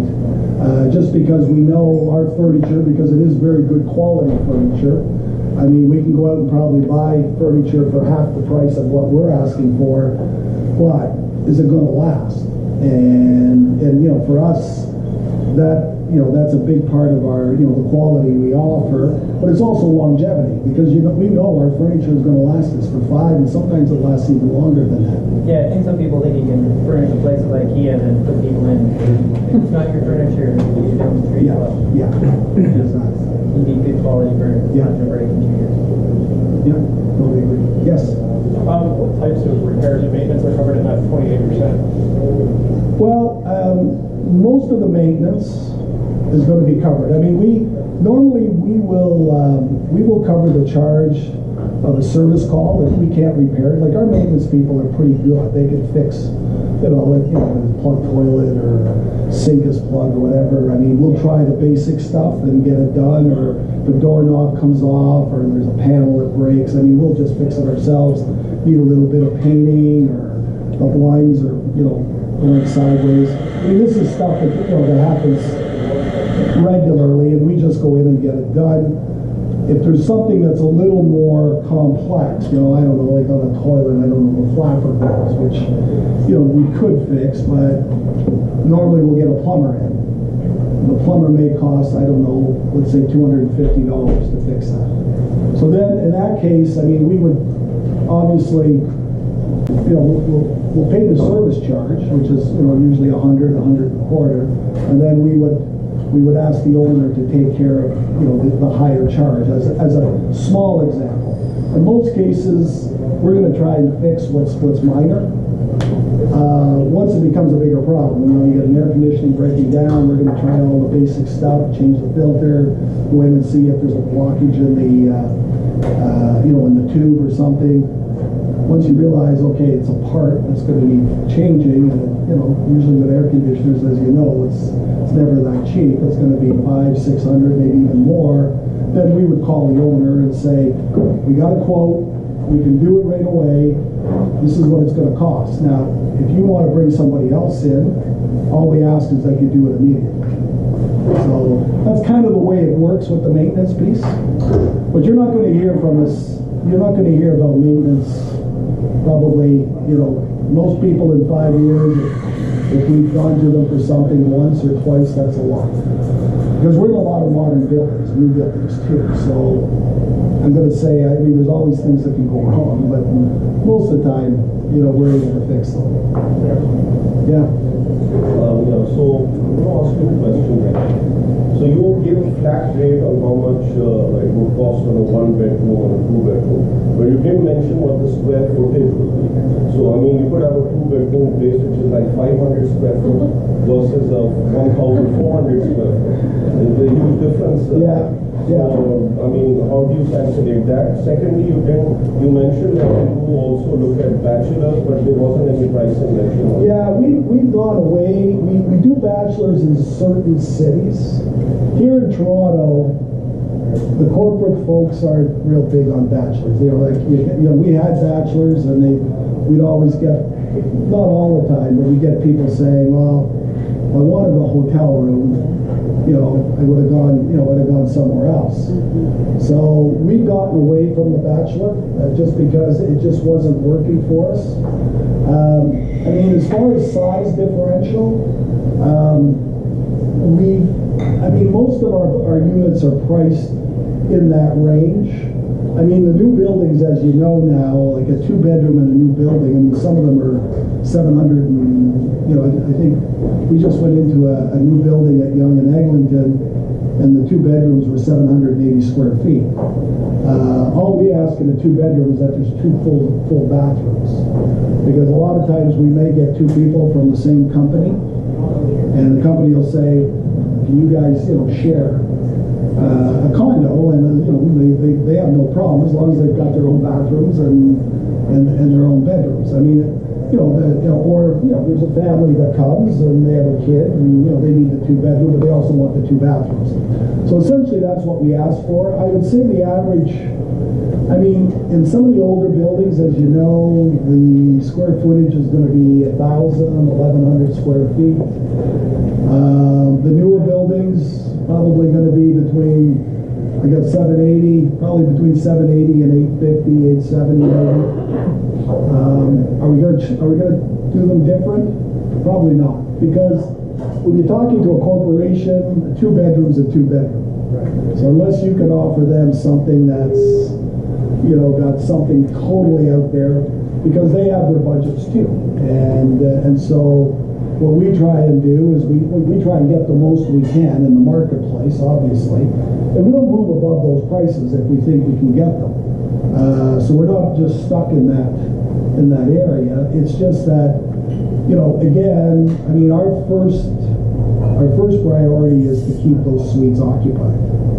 Because to lose a deal over $10 a night and the suite sits empty for 2 weeks, I mean, we can all do the math, right? I mean, you lost $2,800 because, you know, you didn't want to give up $300 for the month, as an example. So those are some of the things that you have to, you know, take into consideration. So Imran, I'm gonna just add a few more points. So thanks, Rick. At the end, I actually have some case studies that's going to outline some of this. So, you know, it's a very astute question, and I've had that exact question to Rick. Like, the question is, how small can you go? So we know that in these buildings that he's outlined, these are high-end buildings. They're Tridels and Festival Towers and stuff. These are 1,000 a square foot, these buildings. 1,000 to 1,100 a square foot.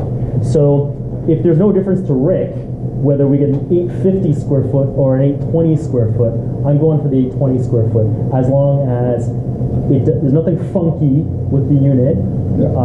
Good sized bedrooms, good sized bathrooms, good sized living spaces, no wasted space. Because I can bring down my overall costs, which means that my mortgage is lower, which means my carrying costs are lower, which means my profit margins are higher. So we do have some of those examples. If you could just wait a few more minutes. Okay. Do you get your properties LEED accredited? You know what LEED is? It's an environmental designation for saving energy. And some of the newer buildings have it, you know, where they have the, you know, when they walk out, you hit the one switch that turns off all the lights. Other things too, like saving energy saves money. Of course it does, yeah. And we encourage it. We monitor the, you know, in buildings now, of course, they have the heat on for 6 months of the year, and they have the air conditioning on for the other 6 months. And we usually advise our clients not to go below 69, and please don't go above, you know, 78. For that reason, but also because sometimes, you know, especially if you keep it on that really low, you know, some people push it down to 60, well, that's going to do damage to the What unit. I find in resort rental, because I'm into resort rental in the Caribbean, and we find that sophisticated clients or visitors actually are looking for LEEDs and will prefer a LEEDs hotel, because then you get the plaques and different accreditation. And it's a good way of satisfying some client desires. No, and your point's well taken. I guess because we're in a variety of different condominiums, and some of the newer condominiums are going with that. Like I know Tridel and some of their newer buildings are pushing that exact thing. So we get the benefit of it, but we rely on the building, obviously, to put these things into place. Okay, so it's the builder that does it. I have to go see Tridel. Yes, you do. Yes. Do you have like preset locations that you take units in, or do you just evaluate on a case-by-case basis? Well, we're in these units, we're in these properties presently. So that's why I've got them up there, because, you know, they are in the downtown core. I mean, we have other properties in different parts of the city too. I mean, we're in the Midtown area, but I think, you know, Matthew wanted to focus everybody in the downtown core, so that's what we've given you. So, I mean, one of the things we'd have to do if you considered another building is we'd have to make sure that we were allowed to do business there, because... Can you talk a little bit about those restrictions? Yeah, because one of the challenges right now, and it's because of our friends at Airbnb, obviously, is that a lot of buildings have gone to a 6-month minimum stay for anybody. So where the actual provincial bylaws in Ontario, and a condo is 30 nights minimum, which we follow, buildings can change their bylaws and increase them to 6 months. Which of course we're not interested in being in, because, you know, like I said, our average stay is 90 nights. I mean, we do get people that stay with us for 6 months, a year, 2 years, but having said that, we don't want to wait for 2 or 3 months before that, you know, that prospect comes in the door. Yeah. So more to that, there is a list of condos available that do allow this. Short-term rentals to maybe 2 to 3 months minimum. Minimum stays. But Also, to that, if you have a pre-con, those things are not really set in stone until they do get the board members in. So, like, I know a lot of people here have invested in pre-cons previously. Like, until you actually pass occupancy and close with the board of directors, you won't be able to actually figure out if your condo is allowed to do this or not. So, there is a few things that you have to kind of look into. I mean, Tridel is one builder because they have their own company called Dell Suites. Yes. You may have heard of them. Yeah. They're one builder that will allow us in the building for the same reasons. Now, Dell Suites doesn't go in every Tridel building, but Tridel pretty much does it for all their buildings. They put it right in the declaration, so you can't get around it. Yeah, same with Menkes now, right? And Menkes is that way too. Yeah. So yeah. So few questions. So the 85% vacancy and the average stay of 90 days, like what's kind of like occupancy? Occupancy, yeah. Well, what's kind of like the doomsday scenario of non-occupancy? And also, do you pay a premium for standard leases to incentivize renters to go with your approach instead of going for a normal renter? And also, if like I have an apartment or a condo and someone else has a condo like right next to it, and I pay more for furniture, are you kind of like your marketing and everything? Are they going to be more prone to go with my occupancy or my condo is the one that has better furniture? Or how do you kind of better furniture than us? No, I'm saying like in general. We have me and another person. Both are working with you on the revenue share, right? And I have more expensive furniture than the other person. Is it like they pick and choose what apartment they want? How do you mitigate that? We will offer. When somebody comes to us, we'll usually see what's available. Now, keep in mind, not all the units are available. We're running at about 85% occupancy, which means that, at any given time, there's maybe 10 to 20% availability. So we offer what we have. A lot of times, all people are going to see are the pictures we have on our website, and a lot of times we're dealing with a corporate executive assistant. So very seldom, not seldom, but I would say maybe 1 out of 10 bookings we do, somebody will come and actually look at suites. And it's usually someone that's going to stay a little longer, right? Because they're going, well, I'm going to stay here for a year, kind of like to see where I'm staying. A lot of times it's not so much that they're going in going, oh, I like this furniture better than others. They just want to see the building. They want to see the building. They want to see, is this a comfortable suite? Does it have everything I need? And so on. So we don't get a lot of, and because our product looks different in each suite, but it's the same kind of quality. So we don't really get into that. Now, as far as the premium goes, the standard leases, we usually get a discount from most people. Because in a lot of cases, we're providing a service to them, because we also have the maintenance with them, and at the same time, in a lot of cases, people they're asking us to take care of it. They don't want to be in the rental market. Sometimes they'll have a couple, sometimes people inherit a couple properties and go, last thing I want to do is have people calling me to fix a block sink or worry about, whether these people are going to pay me or not. I just want you guys to take care of it for me. So we do provide a service, and we obviously keep the suite in good shape and everything else. So we kind of go the other way around. So, yeah. Do the executive rentals fall under the residential tenancy? I'm sorry. Do executive rentals fall under the residential tenancy act? Yes, they do. Separate? Okay. So yeah, we're part. It's interesting because we sign a residential agreement in all cases, and also, as far as one of the things, and we don't have it because we're dealing corporately. But we're also under the Inns and Hotel Act because, we're not considered a renter per se. Usually the Land and Tenant Act is more towards people that are staying a year or more. So, because like with regular rentals, they're not allowed to establish an end date at the beginning of signing the lease, right? So, how do you guys bypass that? What's that? I mean, as far as the set dates? Yeah, like if somebody comes in, you want to have it not long. Let's say 9 days. In order to get them out 9 days, like they would have to agree that they're leaving 9 days so that you can book your next one, right?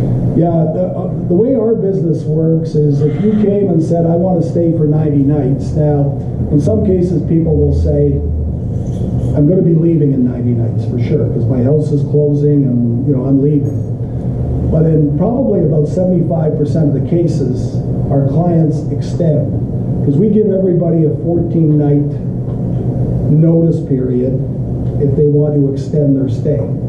So we'll usually call them on day 70. It's usually not 14 days, but we'll call them maybe 18, 19 days before, on day 70 for a 90-day stay, and say, listen, just checking in. You're supposed to leave in, 2 weeks or 3 weeks. Are you still going on that date?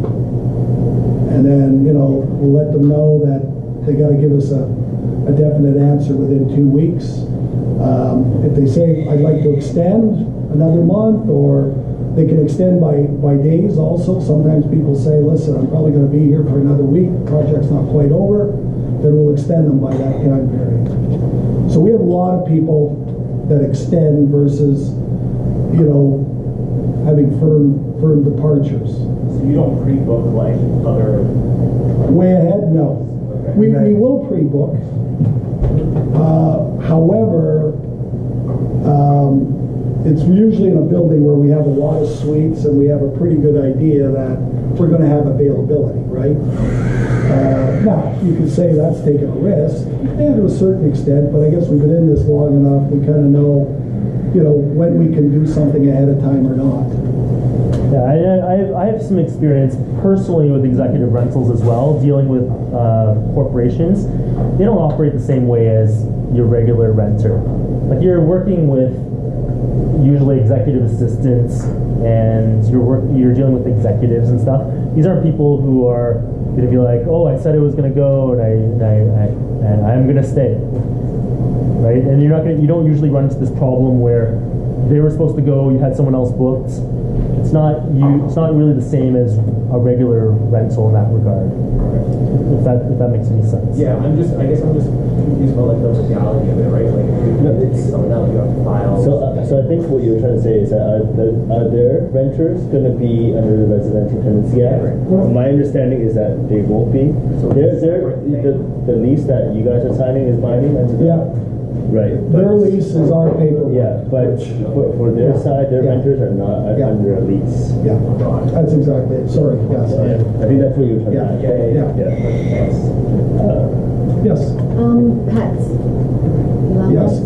Yeah, we usually go with whatever the building allows. Okay. A lot of condos, the pet can't be bigger than 30 pounds. Mm-hmm. So we go with whatever the building allows. Yeah, we usually charge them a pet fee, a one-time pet fee. Oh, one. Yeah, it's usually, depending on the size of it, it's usually between $350 and $500. And we bring in a professional cleaner after they leave, just because, some people are allergic, they have, for the dander. So we'll bring somebody in, and, we have a special cleaner that will take care of the steaming and do everything. I have one other question. Yeah. So you bring in your standard Rogers package. So does your company have a business rate or a wholesale rate that you get? We do. Yes, we do. Yeah. But we pay for it, so you don't have to worry about that. But yes, we usually we have 300 units here in town on a larger package, because we also put in a landline in each one of our suites. We do because of the safety feature, the safety aspect and the contact aspect. Because sometimes people will call us and say, I can't get a hold of my husband, do you have a number? And also, if there's anything that's happening in the building, we can actually call them in the suite, right? So. I just want to zero in on the question that was here. I don't think we got fully answered, but it was around occupancy. And yet, when we sat down for lunch, I actually grilled you pretty hard on, what your numbers look like and what your confidence intervals were around those numbers. So, for example, you've thrown out 85% occupancy, and for example, $200 a night for a two-bedroom. Yep. And I asked you, what is your confidence interval out of 100 being able to deliver an average of $200 a night for the duration? And your answer was? I think 100%. 100%. Yeah. So he has 100% confidence of being able to deliver an average of $200 a night over the course of a year. And then I asked you around your occupancy rates, because these numbers are really important. Then I asked you, what's your confidence interval being, or your variance in your 85% occupancy? And your answer was? Well, I said about 90%. Yeah. And the reason being is, whether, there are circumstances where we may not get 85%. And, part of our revenue share, I mean, there is a risk. Now, as I also pointed out to you, there's a downside risk and there's an upside risk too, because, for every person that maybe has a year where their suite's only occupied 80%, I'll have other people that their suite has been occupied 90 or 95%, which means, it's more revenue than what we pointed out here. I think normally over a period of, 3 to 5 years, it does average out. And that's what we find, is that over a period. Now, you may have 1 year where you're going, geez, I only got 80% this year. So it means, I've got to add a little more money. And then the next year, maybe lucky, we may have somebody in, we get people that stay with us for 1 year leases. And we may give them a little bit of, give them a little bit of rate, may take $10 off the rate, but they're in there for the whole year. So, you may win on that one. So the variance that you seem to hover around was, 80% on the low end, plus or minus 5%, 80% on the low end, and 90% on the high end. Yeah. So looking at room rates too, like different times of year, middle of the summer for 1 bedroom. Yeah. So you're gonna. Sometimes we can get a better rate too. Yeah. So that's why the 200, I'm pretty confident. We'll work through some of those numbers at the end of the case study. Yeah. Yes, sir. One thing very interested in knowing is, you mentioned that you guys are under that hotel, like live occupancy. In and hotels. Yes. So then, the question I want to know from a tax perspective is, how is this agreement set up between you and me? Is it a service agreement or am I a partnership? Because there's a potential that I fall under, if I'm a partnership, I can then fall under hotelity. I'm like an active business and I'm going to have a significantly lower tax. I think where we've been able to, not have to worry about the HST, and I mean we've been doing this for a lot of years. We've been audited by Revenue Canada and HST, and is that the agreement we do sign as partners stipulates that this is rent that we're paying, and rent is excluded from the HST. What they're considering is not on the HST side, but on the personal tax. Because if it's rent, I'm paying tax at my personal rate, whereas if it was hoteling active, I should be putting on corporate, they significantly lower tax because it's active business. Well, I think it all depends on, who you sign the lease on behalf of. If it's, if you're signing it in your own name, I'm going to guess that you're going to have to pay the personal tax on it. If you're signing it under a corporate name, I'm going to guess. But I can just say to you that, that part, I'm giving you my opinion, but I'm not 100% sure about that. That's probably something to review with your accountant. Yeah. I actually don't, we don't have an answer. If you can have this as active business income, you're talking about a significantly lower corporate tax rate. Because we do get investors that will give us a corporate name. They're not putting their own name on there. But also remember, generally speaking, most people, if you're doing it properly, are not going to pay tax on rental income because you depreciate the building as well. So, there's, anyway, you will need to review that. I don't have an answer. I don't know. May probably doesn't know, and Rick probably doesn't know. I know what you're asking, and we don't have an answer. I don't know. Yeah. To account. Okay. One more here. Okay. Yes. Do you have a provision in the agreement that you do with the owners about the rental increase per year? And if so, how much is that? On the revenue share, there's no, we aim to move our rates up And I can tell you in the last 2 years, I guess because rents are going up dramatically, I mean, we've been able to increase our rates. I'm going to say roughly about 12%. We've gotten about a 6.5% increase, last year and then the year before. So we are getting increases. Now, are we able to, get the same increase that, maybe rents? I don't know what rents went up last year. It seems like they went up more than that. But we're dealing with the corporate, we're dealing with corporate Canada, and they will allow you to increase, or the insurance companies, but they'll only go up to a certain amount because they have budgets, right? And you're also competing against hotels, and we are. as you were mentioning. The hotel rates are there, and we also have people in our own industry. So we're dealing in a fluid market. So you don't have it actually written in the agreement. There's no there's nothing in the agreement. No. You're talking about the RTA like 1.8%. Oh no, I mean 1.8% would not be more. So maybe not what I'm saying, but a written provision would need to apply. You're talking about a turnover every 90 days, right? At which point you reset to market rate. Yeah. The rate's going to vary. One person will get that unit for, 190. The next person will sell it to at 220, or maybe even 230 sometimes in the summer when we only have a couple units left. So we'll go for the gusto if we can. Is that exempt from the landlord-tenant tax, which controls Yes. Yeah. Yes. Yeah. So it's around there. Okay. Okay. One last. Any other questions? What's the process if someone comes to you and says, I bought a unit, or I own a unit in one of these places, and that one of the buildings you're already in, and I want to set it up with you. How long does that process take, and what's a very high level breakdown? I mean, we can do it real quickly. I mean, it takes roughly about 2 to 3 weeks to order the furniture. If the unit's available, we'll obviously go in and check it, and then we'll as soon as the furniture comes in, we'll get our housekeepers in to kind of make sure it's all up to snuff.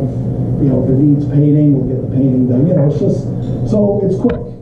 It's quick. I mean, some people will call us and we have furniture in stock. We've done it in 2 weeks, really, depending on But again, we want to make sure everything's right too, right? So, cool. Okay. Well, thanks, Rick. Thank you. Cool. I'm going to switch back. Cool. So I know we're over time. Good talking anyway. So I want to clicker. We need to make it relevant for you, right? We're starting to put the pieces together, but our job at Volition here for you is to connect all these dots. We want to make it as seamless as possible for you. We see this potentially as a solution now, not just, hey, you're going to go to this guy to go buy a condo, and this guy to go buy your furniture, and this guy to go rent out your place. We potentially see a solution here that can make sense for many fronts. It can be completely seamless for you. We already pre-selected the buildings, we already pre-selected the units, we know exactly how much those units cost, and now we know how much, and you can get the furniture for those units fully decked out, and we have someone to potentially take care of it for you. Completely turnkey, completely seamless now. So let's see what this would look like. It's kind of small, I know, in the back. Forget the exact numbers, I'll go over them. 2 bedroom, 2 bath. So Imran, you're like, oh, how big? 1,200 square feet? No, we're not talking about 1,200 square feet units. These buildings, we're talking about festival towers, we're talking about ice, we're talking about elements, we're talking about, we got very, very specific buildings, right? Can you deviate outside those buildings? We can have that conversation, we can have that conversation with Rick as well. Right now, starting net new, just get into one of these buildings. It's pretty simple. They already have an established reputation, an established business model. We're just latching on to that now. So what is that? A 2 bedroom, 2 bath, 8 to 900 square feet. Probably we're on the lower end.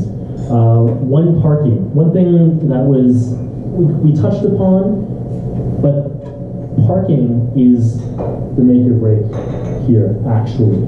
And you'll see why. We'll go over these numbers. Anyway, parking on the 2-bedroom, necessary. I think you said 70% of your clients require parking. Yeah. And I'm assuming once you get into the 2-bedroom, that's probably even. Sometimes two. Yeah. 2 bedrooms. Yeah. Specific building. Okay, so we're talking about a purchase price roughly of $850,000 for a 2-bedroom at one of these places, right? I'll go over the numbers quickly. Mortgage, $3,035. Maintenance, roughly $525. Insurance, $25. And property taxes, $358. What this looks like is roughly a carry cost of $39.50, right? And I did some sensitivity analysis for you at 800, 825, 850, and 900. We want to land somewhere in the 825, 850 range. The reason is because I've already done the math for you according to the numbers and rental rates and occupancy rates and rev share that Rick has already outlined. We can't really we can't approach that 900 mark, or else the business model for us doesn't make any sense. Okay? So we think that our carry is going to be between $3,850 and $3,900. Okay? 200 a night, 30 nights, 12 months, $72,000 in revenue. According to an occupancy rate of 85%, that brings that number down to 61,000. And according to a 72% rev share, you're at about 44,000 for the year, which is roughly 36,72 a month. Sound good? No, doesn't sound good. You're underwater at that point, right? What was our carry? I'll go back. Our carry was roughly 38.50, 39.50, and we're sitting at 36.75. WTF? The hell do we do? This is where parking comes in. So parking at $15 a night times 30 nights times 12 months times 85% occupancy. Shit, I actually forgot something here. And then 80% rev share. The number is right at the end, 305, 306. Once you add that to this number, you're now roughly at about 4,000. So think of it this way, right? I'll just give you some context. You buy this place, you normally rent it out for, and how much would a 2-bedroom, 2-bath at, let's say the Tridel one? 2-bedroom, 2-bath, how much would that be? Right now? Yeah, at the Tridel. It's like 3,800 at least, by 4,000. 30. No, dude. What are you talking about?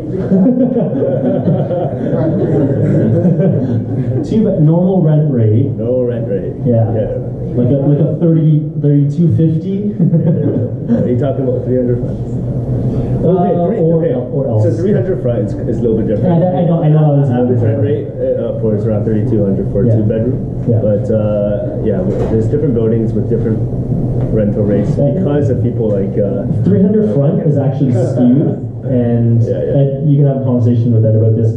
There's scavengers who come in and will offer $500, $600, $700 above market just to secure the unit because their short-term rental business can generate even more income than that for them. So they'll pay a huge premium to make even more money. So anyway, 32.50. You sort of screwed up my. No, he's right. No, I know. I didn't give you enough context. Anyway, you're normally cash flow negative -2, -400 In certain instances, -600. If you were to buy this unit, you'd be cash flow -600. Why don't we turn that around? So at 85% occupancy, with the parking, you're looking at about 4,000. Now, your carry cost was $38.50 to $39.50. You're now potentially cash flow neutral, cash flow positive on this unit, rather than cash flow negative $600. So we ran some sensitivity analysis around 80% occupancy and 90% occupancy, and so at 80% occupancy, you're at about $37.50, and about 90% occupancy, you're at about $4,200. So even on the low end, you're cash flow negative a tiny bit, right? Maybe $100 bucks, potentially $150, somewhere in that range. Still a big difference though, right? Even on kind of doomsday scenario, so I asked these exact same questions, even like doomsday scenario, what what is doomsday for you? He's like, well, we don't really go less than 80%. That's like doomsday. Okay, cool. And then what's your rent rate? Yeah, we can push higher than 200, but let's use 200, right? Okay, so let's use those numbers. We're really, realistically, not going to expect too much less than 3750, and your carry should be 3850, something like that. Question? What about the cost of your parking and the carrying cost of the parking spot itself? It's included in the purchase. Okay. It's not an extra purchase. It's included in the 825. The reason I call it out separately because in a lot of these buildings, the one bedrooms don't allow parking or you can't get parking with just the one bedroom. So I called this out separately. Yeah. We didn't include anything for maintenance and repairs. You can, sure. That's where this is your first time here. Normally what we do is we'll run our cash flow analysis on hard costs. Hard costs being those ones you're going to pay every month. Yeah. Right? Vacancy, property management, and repairs and maintenance are soft costs. Soft costs are ones that you may incur in a particular month or not.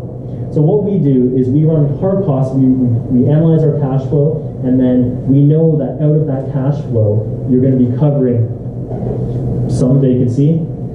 In Toronto, you shouldn't be. Should be zero vacancy.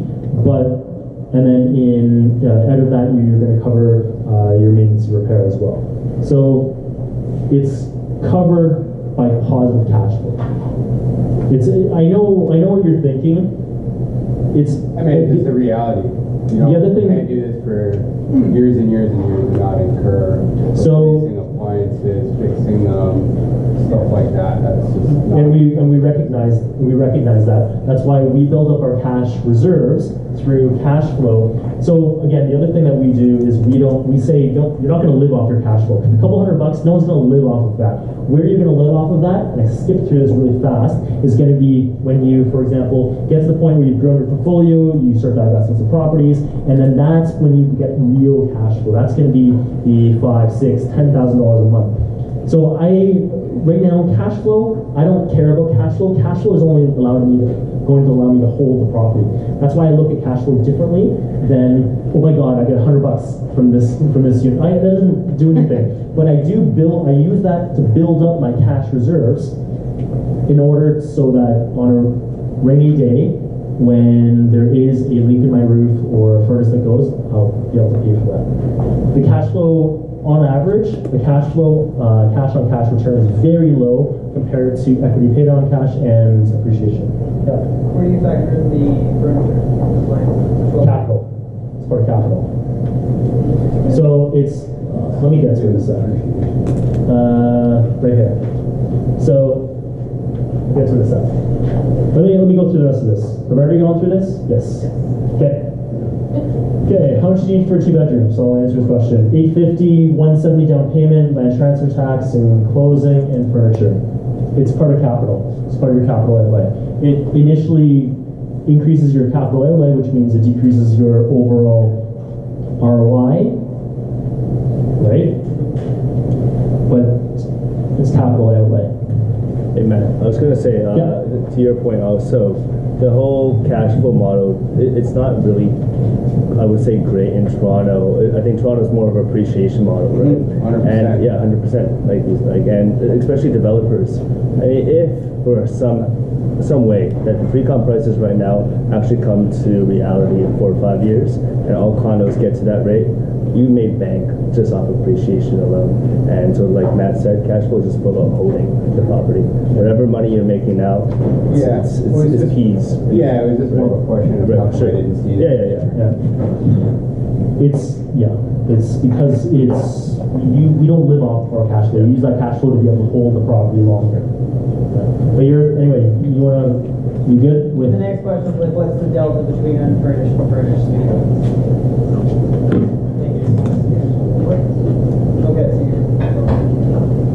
regular rental. This is what our expected revenue. Right? According to, it's our expected revenue, according to our expected, use your probability or statistics model and apply your confidence intervals around it, and this is your expected revenue. Yeah, something in that range, right? So anyway, when I analyze this, I see mitigated risk on the downside. Mitigated risk. It's not that there's no risk. It's that there's mitigated risk on the downside according to some of the assumptions that we've outlined. But then there's potential upside. And actually, if you start playing with some of these numbers. Oh, okay, I didn't do it here. If we don't use 200, use 205 as an example, the numbers jump substantially. Use 210, the numbers jump substantially, right? We're talking like, instead of 4,000, 4,300, 4,400. So, but we don't analyze using those, right? But just know that that is a possibility. And then as rents continue to grow year over year, that might be a possibility for you for year 2, as an example, right? Again, the whole reason that we're doing this is to get you through the first 18 to 24 months. That's the hardest part. It's the time that most people are going to fall flat on their face. This is a solution that potentially can get you through that period and still cash flow and be fully managed, right? Let's come back to this scenario. You rent this out yourself. Sorry, you get this rent and you got to rent it out yourself and you got to manage it yourself, right? Or you have to hire someone to do that.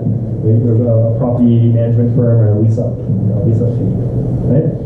Anyway, just a potential alternative solution. And I like this because it's a full package now, right?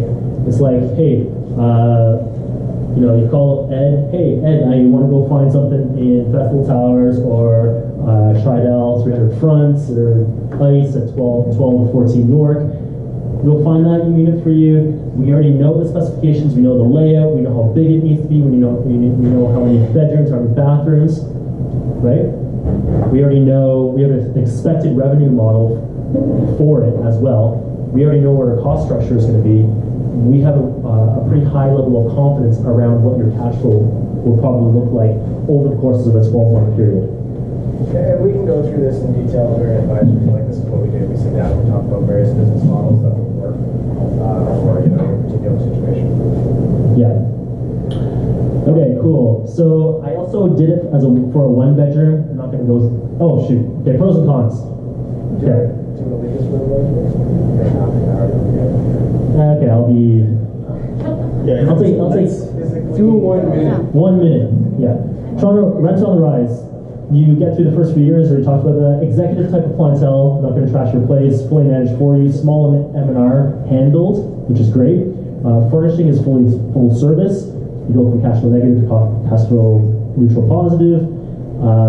Worst case scenario, negative $200, but likely scenario, $50 to $100 positive cash flow.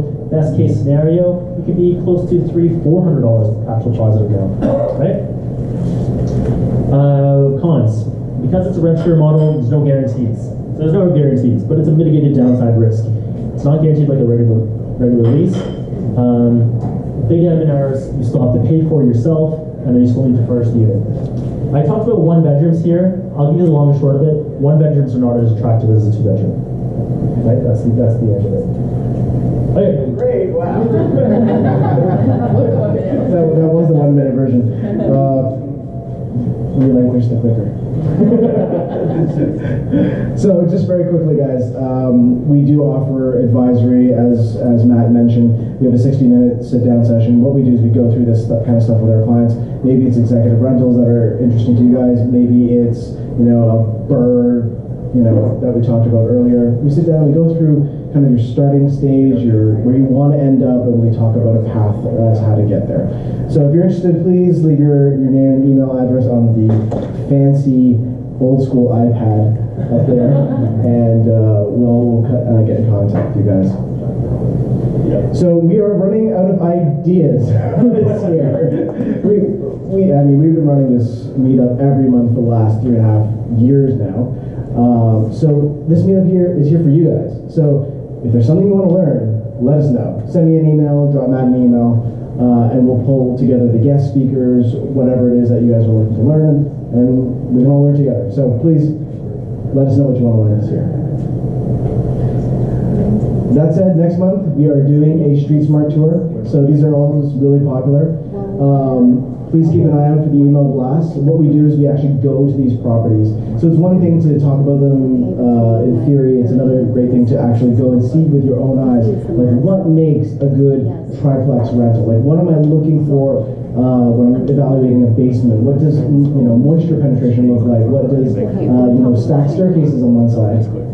Yeah, but That is incorrect. Whoever put this together, it's a bad slide. It's actually Saturday. Yeah, because it'll be a daytime running thing. And we're going to hopefully hit up a bunch of different types of properties. We may even go through the triplex that we're currently renovating right now, TBD. Yeah, depending on where that is, we may actually see something in progress. So please don't wear fancy high heels that day. Wear something safe. And you can do it. No, we have this here because, you know what, when we started investing ourselves, it was daunting. But it's not just us here to help you. This entire room is full of people who are experienced that can help you along the way. So, if you don't work with us, at least connect with somebody tonight so they can also help you along the journey. And lastly, we want to be your eraser. So please come talk to us afterwards. Sign up for advisory so we can be this person. We can be that chunky eraser for you guys. So we're here till 10 o'clock. At 10 o'clock, we have to get out of here because they have to shut down this place. So we'll be here for another half hour, taking questions and stuff like that. Thank you very much, everybody.